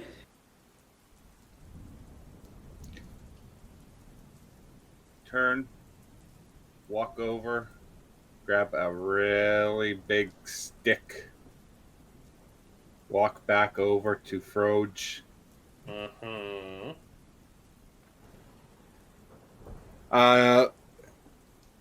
Can I roll a medicine check?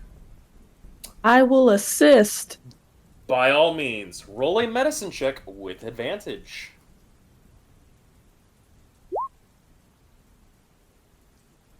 Okay, roll 20. We need to God talk. damn. No, We- this is actually very good storytelling. Athira is off her game right now. Something is wrong with her. Okay. Something's going on. Maybe it was morgue. Maybe it was the fact that she was dead silent to the dean. Who knows? Yeah. Poke. She ends up just continuing poking a little bit harder.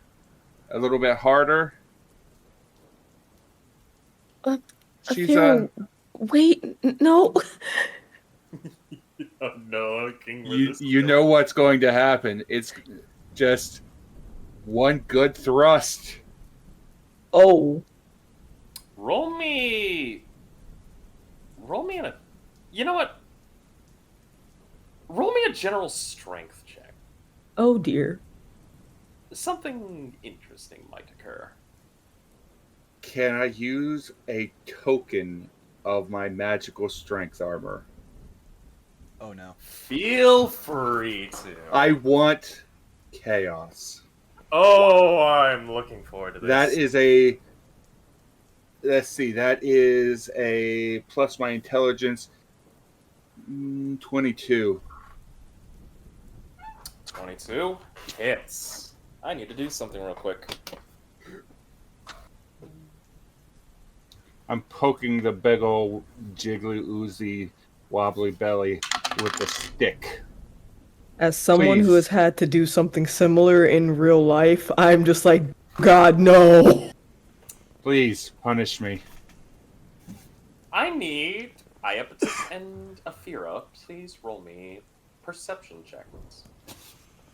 Oh boy. Oh no! Wow, Ba-da-ba, 20. ba-da-ba. Fuck you. I That's mean, to be fair, chat. That's Zai, a natural one. Sick. Zai, you did the intro. You should have an inspiration if you want to burn it.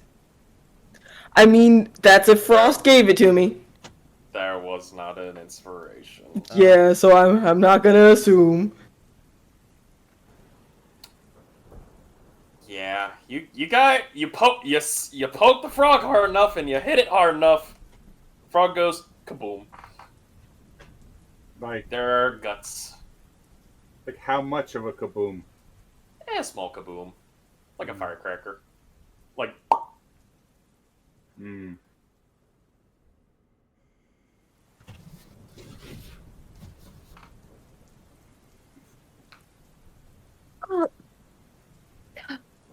Athira! There's nothing left of this frog, is there? nope.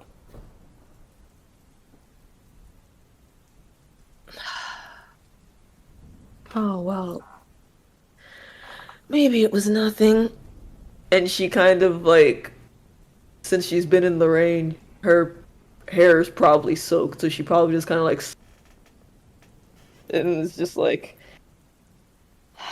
Yeah, there's probably nothing. We should probably get out of the rain. Think whatever I was looking. she's gonna look over at Athira. She hasn't moved.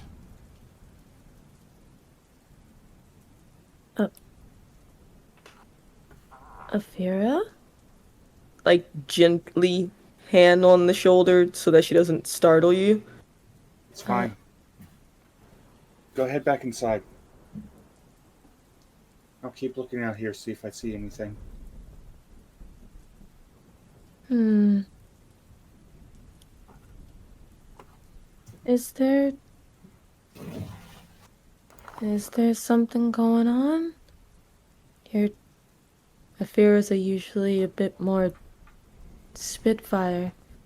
Seems like something's kind of dulled that flame a little bit. You don't have to talk about it if you don't want, but It's a terrible day for Rain, and she just keeps on walking. mm, Mm.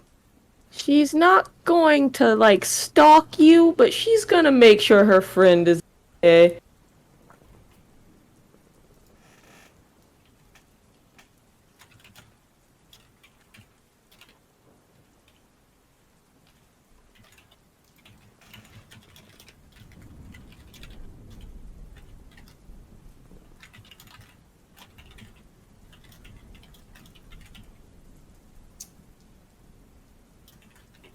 I will kind of bring the scene back a little bit on the inside.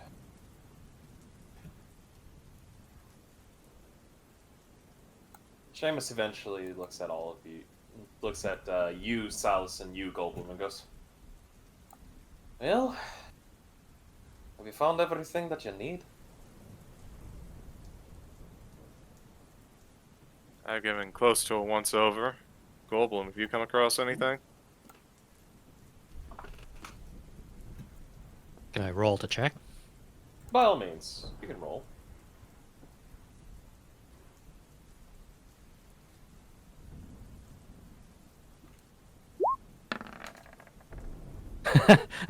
No. Pretty flowers. Roll 20 and not really beneficial tonight. Not in a good mood.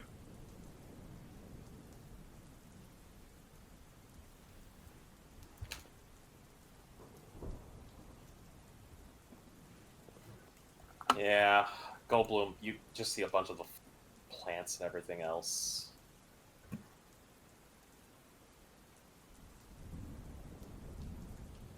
It's just everything looks so meh.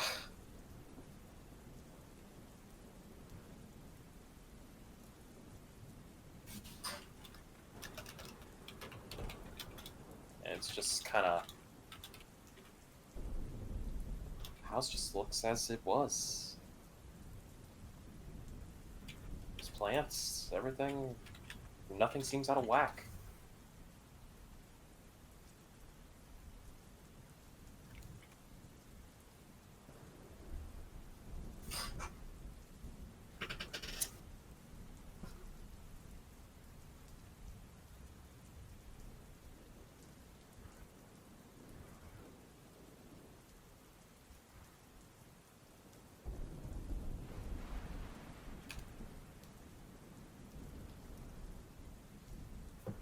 I think this is all I can find.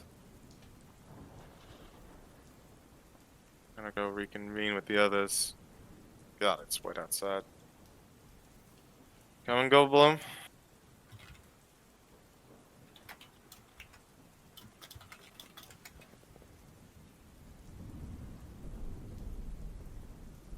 Let's go, Daedalus. I would have to ask, because there were some things I want to clarify, because I wasn't sure if I was also classified as part of the outside team before all this.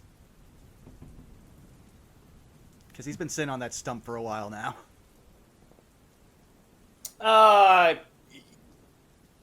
We will be getting that. I'd say you're kind of processing a lot of the information, and it's running down alchemical components and whatnot. And some... I'd actually say he wouldn't be doing that. That's kind of why I ask. What was that? I say he wouldn't actually be, like, reading the notes and everything. That's kind of why I asked. There was kind of some stuff going on in his head. Yeah. You're just processing shit. Things been heavy.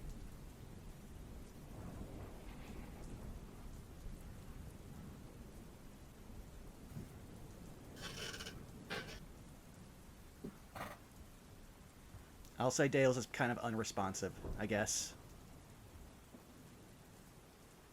Eventually, Seamus is gonna come out and go, well, that's everything. I'm afraid, kind of thumbs to the house. Put her down? Let me just check with the others. Make sure that they're not looking into anything. Alright. I'll give you a couple minutes. And he'll go up to you, Daedalus, and he'll kind of offer you, like, some bottled water that he pulls out of his pocket. Again, Daedalus is pretty unresponsive, just... Unless he actively shakes him or something, he's not responding. He's just gonna shrug and drink.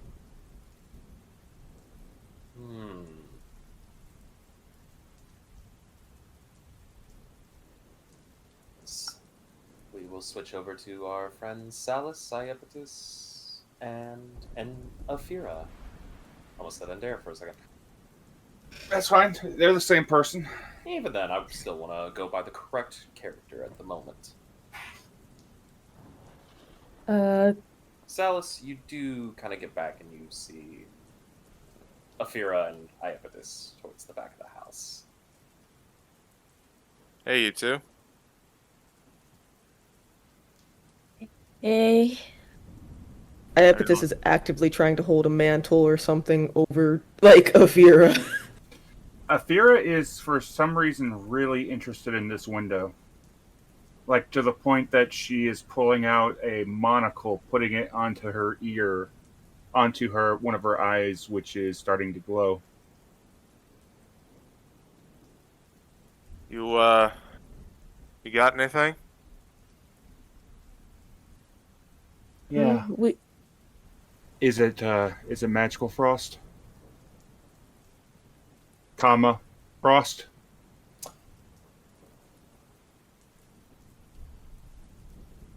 No magic, but it's not wintertime. Mm-hmm. It's late summer, early fall.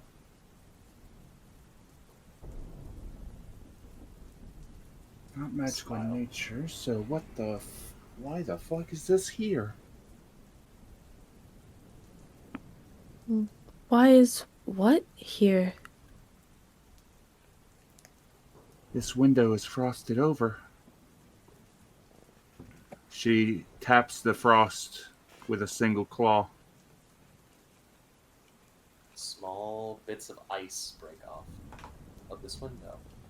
It's not a whole Huh? lot. It's around, like, the base that it looks like it started icing upwards a bit. With a roaring fire inside the house and rain out here. Ice doesn't make any sense.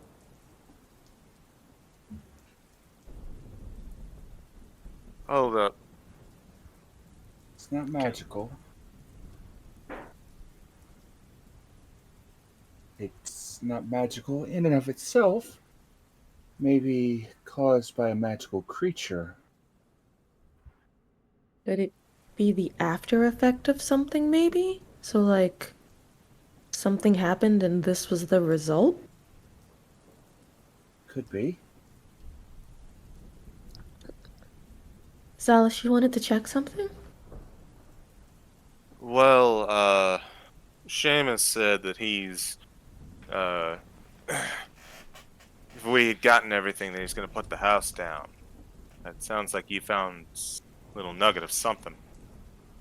Oh, oh goodness.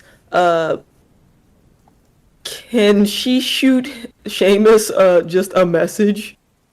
Like, hey, wait, we found something. Do you mind holding it up a longer?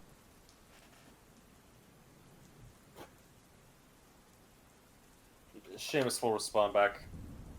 I can hold it. Okay, you guys would have heard her, cause like, she doesn't necessarily have to whisper, so you would assume it was probably him. Alright, looks like he'll, hold it up a moment longer.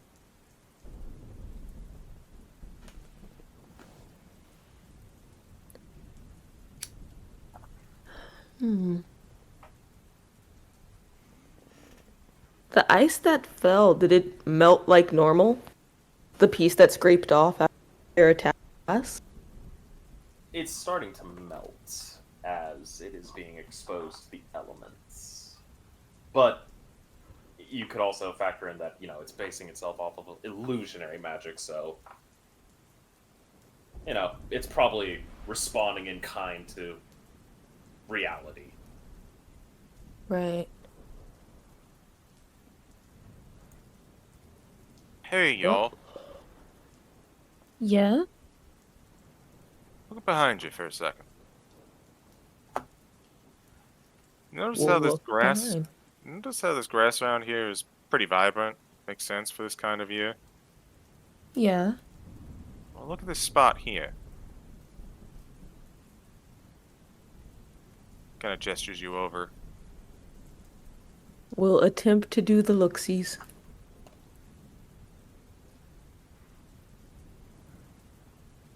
Grass here is dead. We found something else dead as well, over on the far right side, water. But it didn't decay right. Or rather, that's not the best way to put it. To have been here out in the elements, it wasn't decayed enough.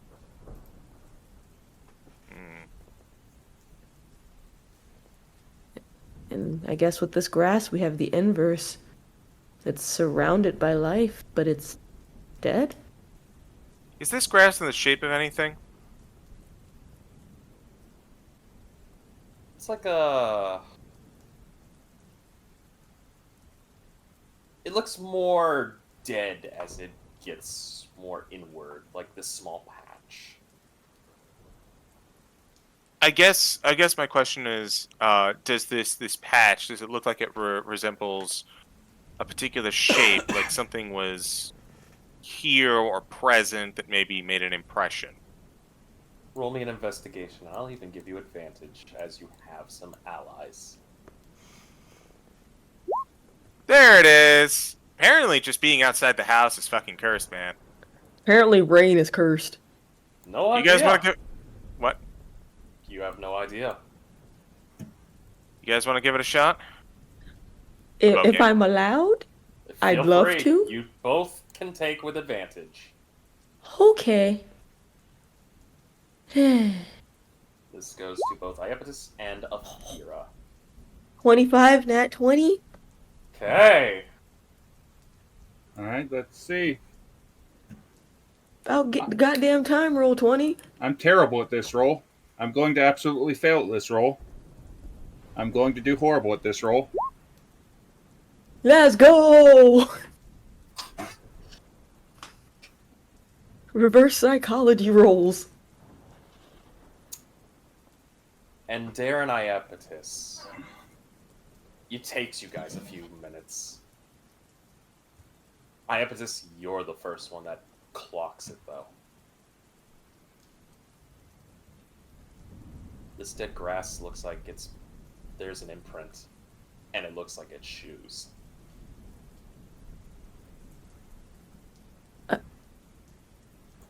Wait. Son of a bitch. Do you guys see that? Don't step there. And she's like pointing to where they shouldn't step. What you got? It's looks like a Yeah. pair of shoes. Do you see it? Like prints of shoes? Yeah, I see it. Prince of Okay. shoes. Ice on the back window. And y'all Then- said that there was a creature that wasn't decaying as fast enough. Mm-hmm.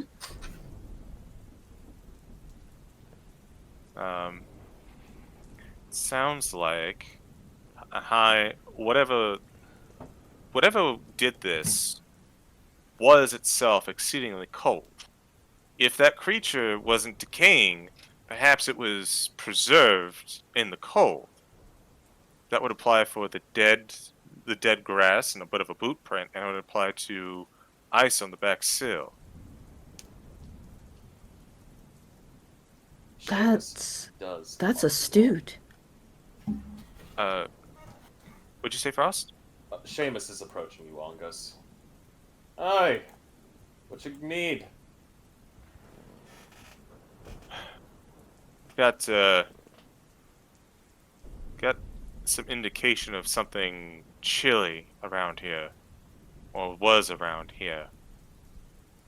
Notes the boots, just exposition for brevity. He's actually gonna look at that and look at the ice and go, "Aye, that's a little odd." Yeah. And he kind of peers his head and he goes, "Oi, big man! Go get your friend on the stump. I need to borrow him."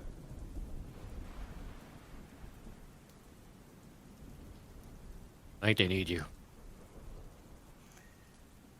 Do you actually like touch him or anything?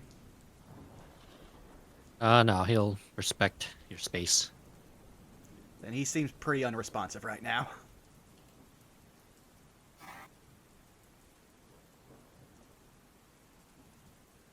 He will move to the front of you and look. Well. Are you okay as you can be? I would say that, like, since Goldblum needs to kneel down to be at eye level with him, that would finally get him as he, like, looks him in the eye. Looks him in the eye without his glasses for the first time, and it kind of registers, and it's just like, oh, sorry, what?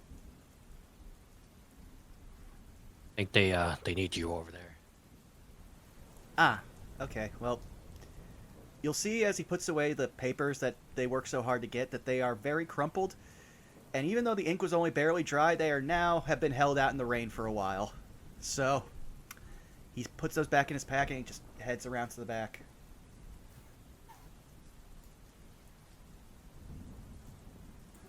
Alright, I will wait for you both. You guys. The bodyguard follows. Yes. Oh, there you are. I need to borrow you. And he kind of looks at you. In what context? I'm gonna do something very tricky. Very, very tricky. And he kind of motions. I'm gonna need that scarab to stay in ya, but I need a hookup to ya.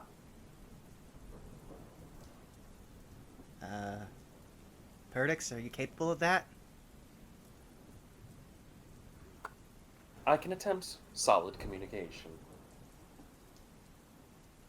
Okay, well then he'll be like, facilitate, and he'll just kind of gesture because he's not sure how Perdix is going to do that. Perdix is actually going to open up a bit of himself, and there's going to be a cord that kind of shoots out and hits Seamus in the chest, and he goes, "Alright, now I'm going to need you to do me a favor. Okay. Concentrate on the very moment that things were about to go kaboom. Freeze frame it in your mind." You'll see Okay.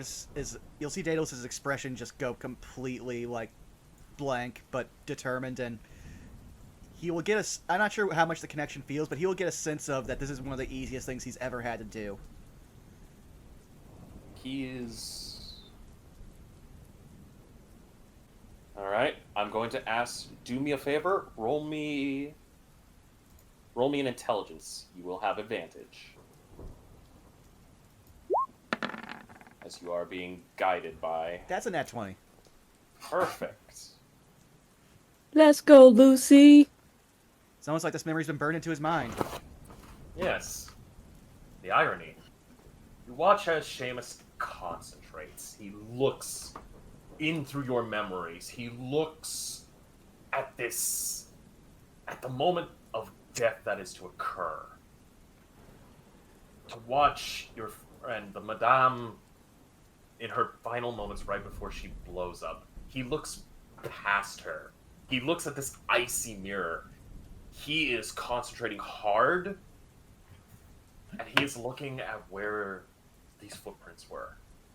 And he is trying as hard as he can. He is putting his hand out, and he's trying to conjure an image on that exact spot. He's going to do something that, since I don't think it will hurt it because of the direct physical link and they're sharing a mind, but something to help him. Actually, no. Yeah, Daedalus is just going to reach out a hand and... Let's see. Oh, I don't have it prepared. I'm sorry. Never mind. Excuse me. Do not worry. And he just looks. And he goes... And he looks at the footprints. Nothing. Son of a bitch. And he kind of just walks and he goes... Maybe I'm... There's something there. I just can't... And he kind of just... He walks away from your group. He's mumbling. Going into the house. And he's just like, what am I not seeing? What am I not... Jesus Christ! As he yells out. Gonna come in here. Come over to the fucking thing. Well, what do you see? He's on the ground pointing a finger and holding like a 3-pronged finger across, like hand gesture on his heart. Sal, What? you don't see anything on the outside. Daedalus will just say to Perdix, record optical feed. The cable is kind of severed from him. It kind of shot back after he moved away. The second he And hears there. that... Oh, go ahead. Oh, go ahead. Go ahead. I'd say the second if he finds out that the feed is severed, but he can connect, Daedalus is also running in, about to reconnect. All good, but not needed. You all, I would say, do you all run in? I mean, unless he tells us to stay, one of us to stay out there, I guess? Afira bolted. Uh-huh. Well, Sal is kind of seeing where he points is going to stay on the outside and kind of look. alright. I'll say this. Iapetus, Salus, and Goldblum, you will not see it. Daedalus and Afira. There is an image on that mirror, on that window. It's not the image of Sweet, though. You see this elderly human man wearing what appears to be... I actually would like you both to roll me a history.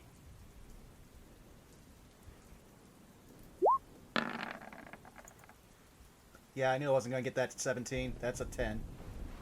Okay. 15. Daedalus, this guy looks like he's wearing a suit. I mean, he's got glasses and a suit.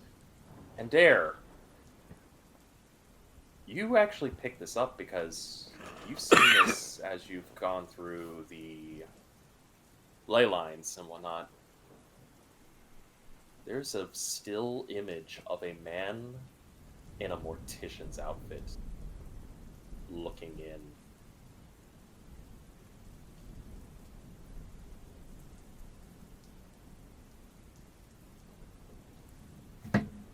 That's an undertaker.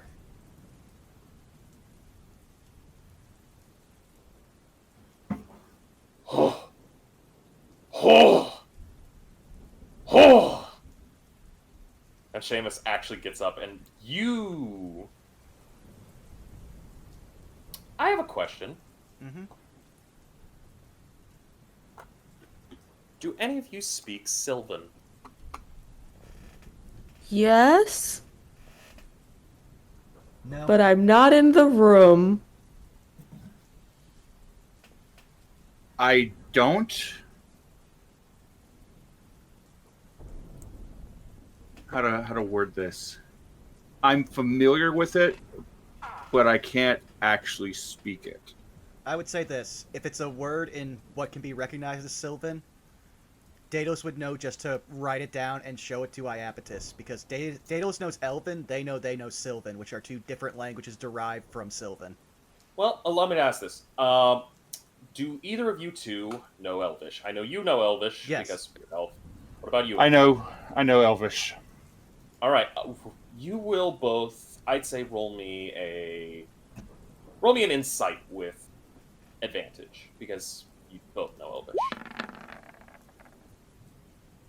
14? 7. He said With advantage, so advantage. 16. Ah, fair. Seamus is muttering a prayer in Sylvan.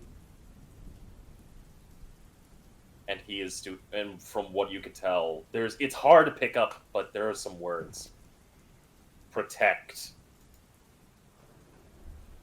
Grim. My soul.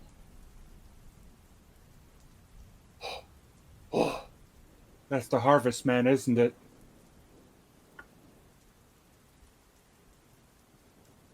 That's a soul harvester, lad. They don't show up unless someone's about to die. And he looks to you both. And we just got an imprint of someone who watched that death right before it was about to happen.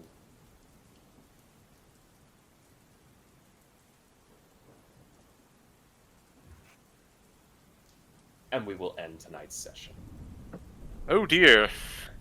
That is an unfortunate thread to find. Oh, fuck. Which makes her last message to Daedalus even heavier in a way. Remind me what the message was? I think she basically said something like, remember your kid? Said almost like she wasn't going to be there, and so she... This? It was kind of like... It sounded like it was light? Kind of cutting in and out. Yeah, but also I don't remember any of that having been on that side of it. It's all good. Oh, sorry. Maybe I wasn't close enough. My bad. I get the gist. Yeah. Go ahead. I was just gonna say I got kind of the gist of it. But yes, that is the end of tonight's session. Yay. And funny enough, there's actually an episode title I would like to recommend for next week's session. I think you mean 2 weeks from now. Yeah, 2 weeks from now. My Actually, that was something I wanted to ask. I wasn't sure if we were going to do makeup next week or... Yeah, because I Just got now other already. streams I Same. put on hold for this. That's actually a good point because, fun fact, not next Saturday, but the Saturday after, we have to be leaving for a wedding, and I know 3 people in this call are not going to be there for game. Right. So we might push it back. So, do we want it to basically go back to the... We could probably talk about it, I guess, when Yeah. the... Yeah, we'll probably Figure it talk out. about that at a later date. But for now, thank you everybody for tuning into this lovely episode. Yeah, let's just start going down the list. Whoever wants to go first, go first. I'll take that spot. Hi everyone, Twitch, Twitter, JFrost747. Find me every Sunday and every other Tuesday. Twitch.tv/FartingTart. Rascals and Ravnica, War of the Shattered Sun. Yee every other Saturday here. Lovely campaign. Get to torment these goons. And also, bring in the murder intrigue. But yeah, that's it for me. CG.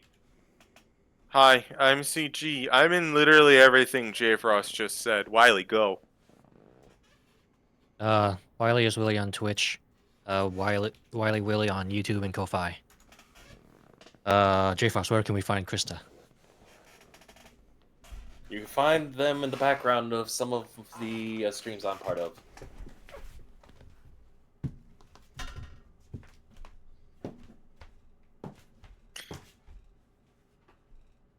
Oh. Wiley, pick someone. Bob, where can we find you? What are you up to in your many bajillion games of D&D? You'd be surprised. Hey, hi, hello. You can find me over on Twitch, Twitter, YouTube, Blue Sky, Tumblr. Not Tumblr. Why the fuck did I say Tumblr? On Shutterdancer Bob. We've got Heading Out. We've got Heading Out. We've got Maelstrom.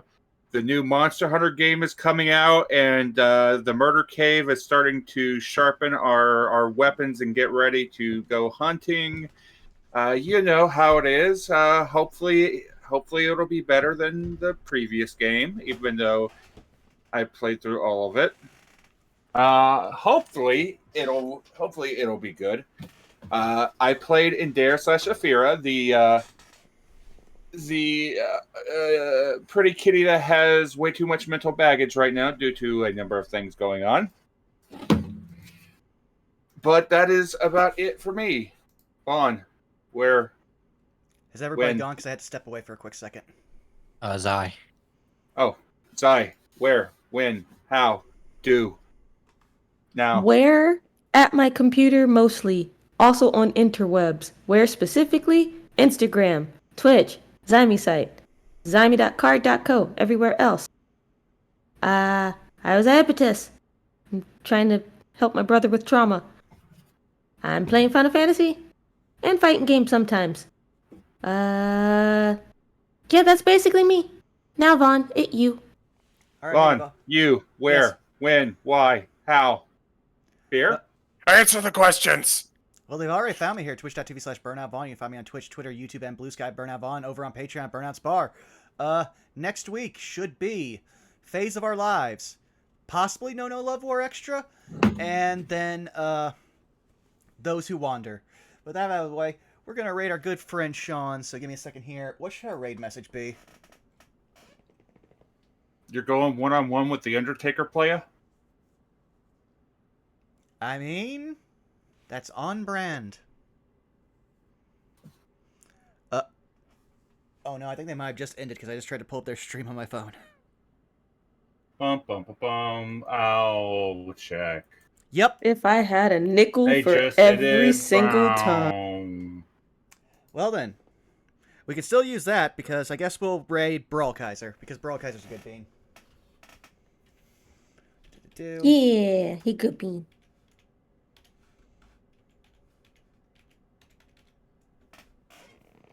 But yeah, so our raid message is you're going one-on-one with the Undertaker playa, and we will see you again in some time. We're going to figure out scheduling here real quick, so we love you.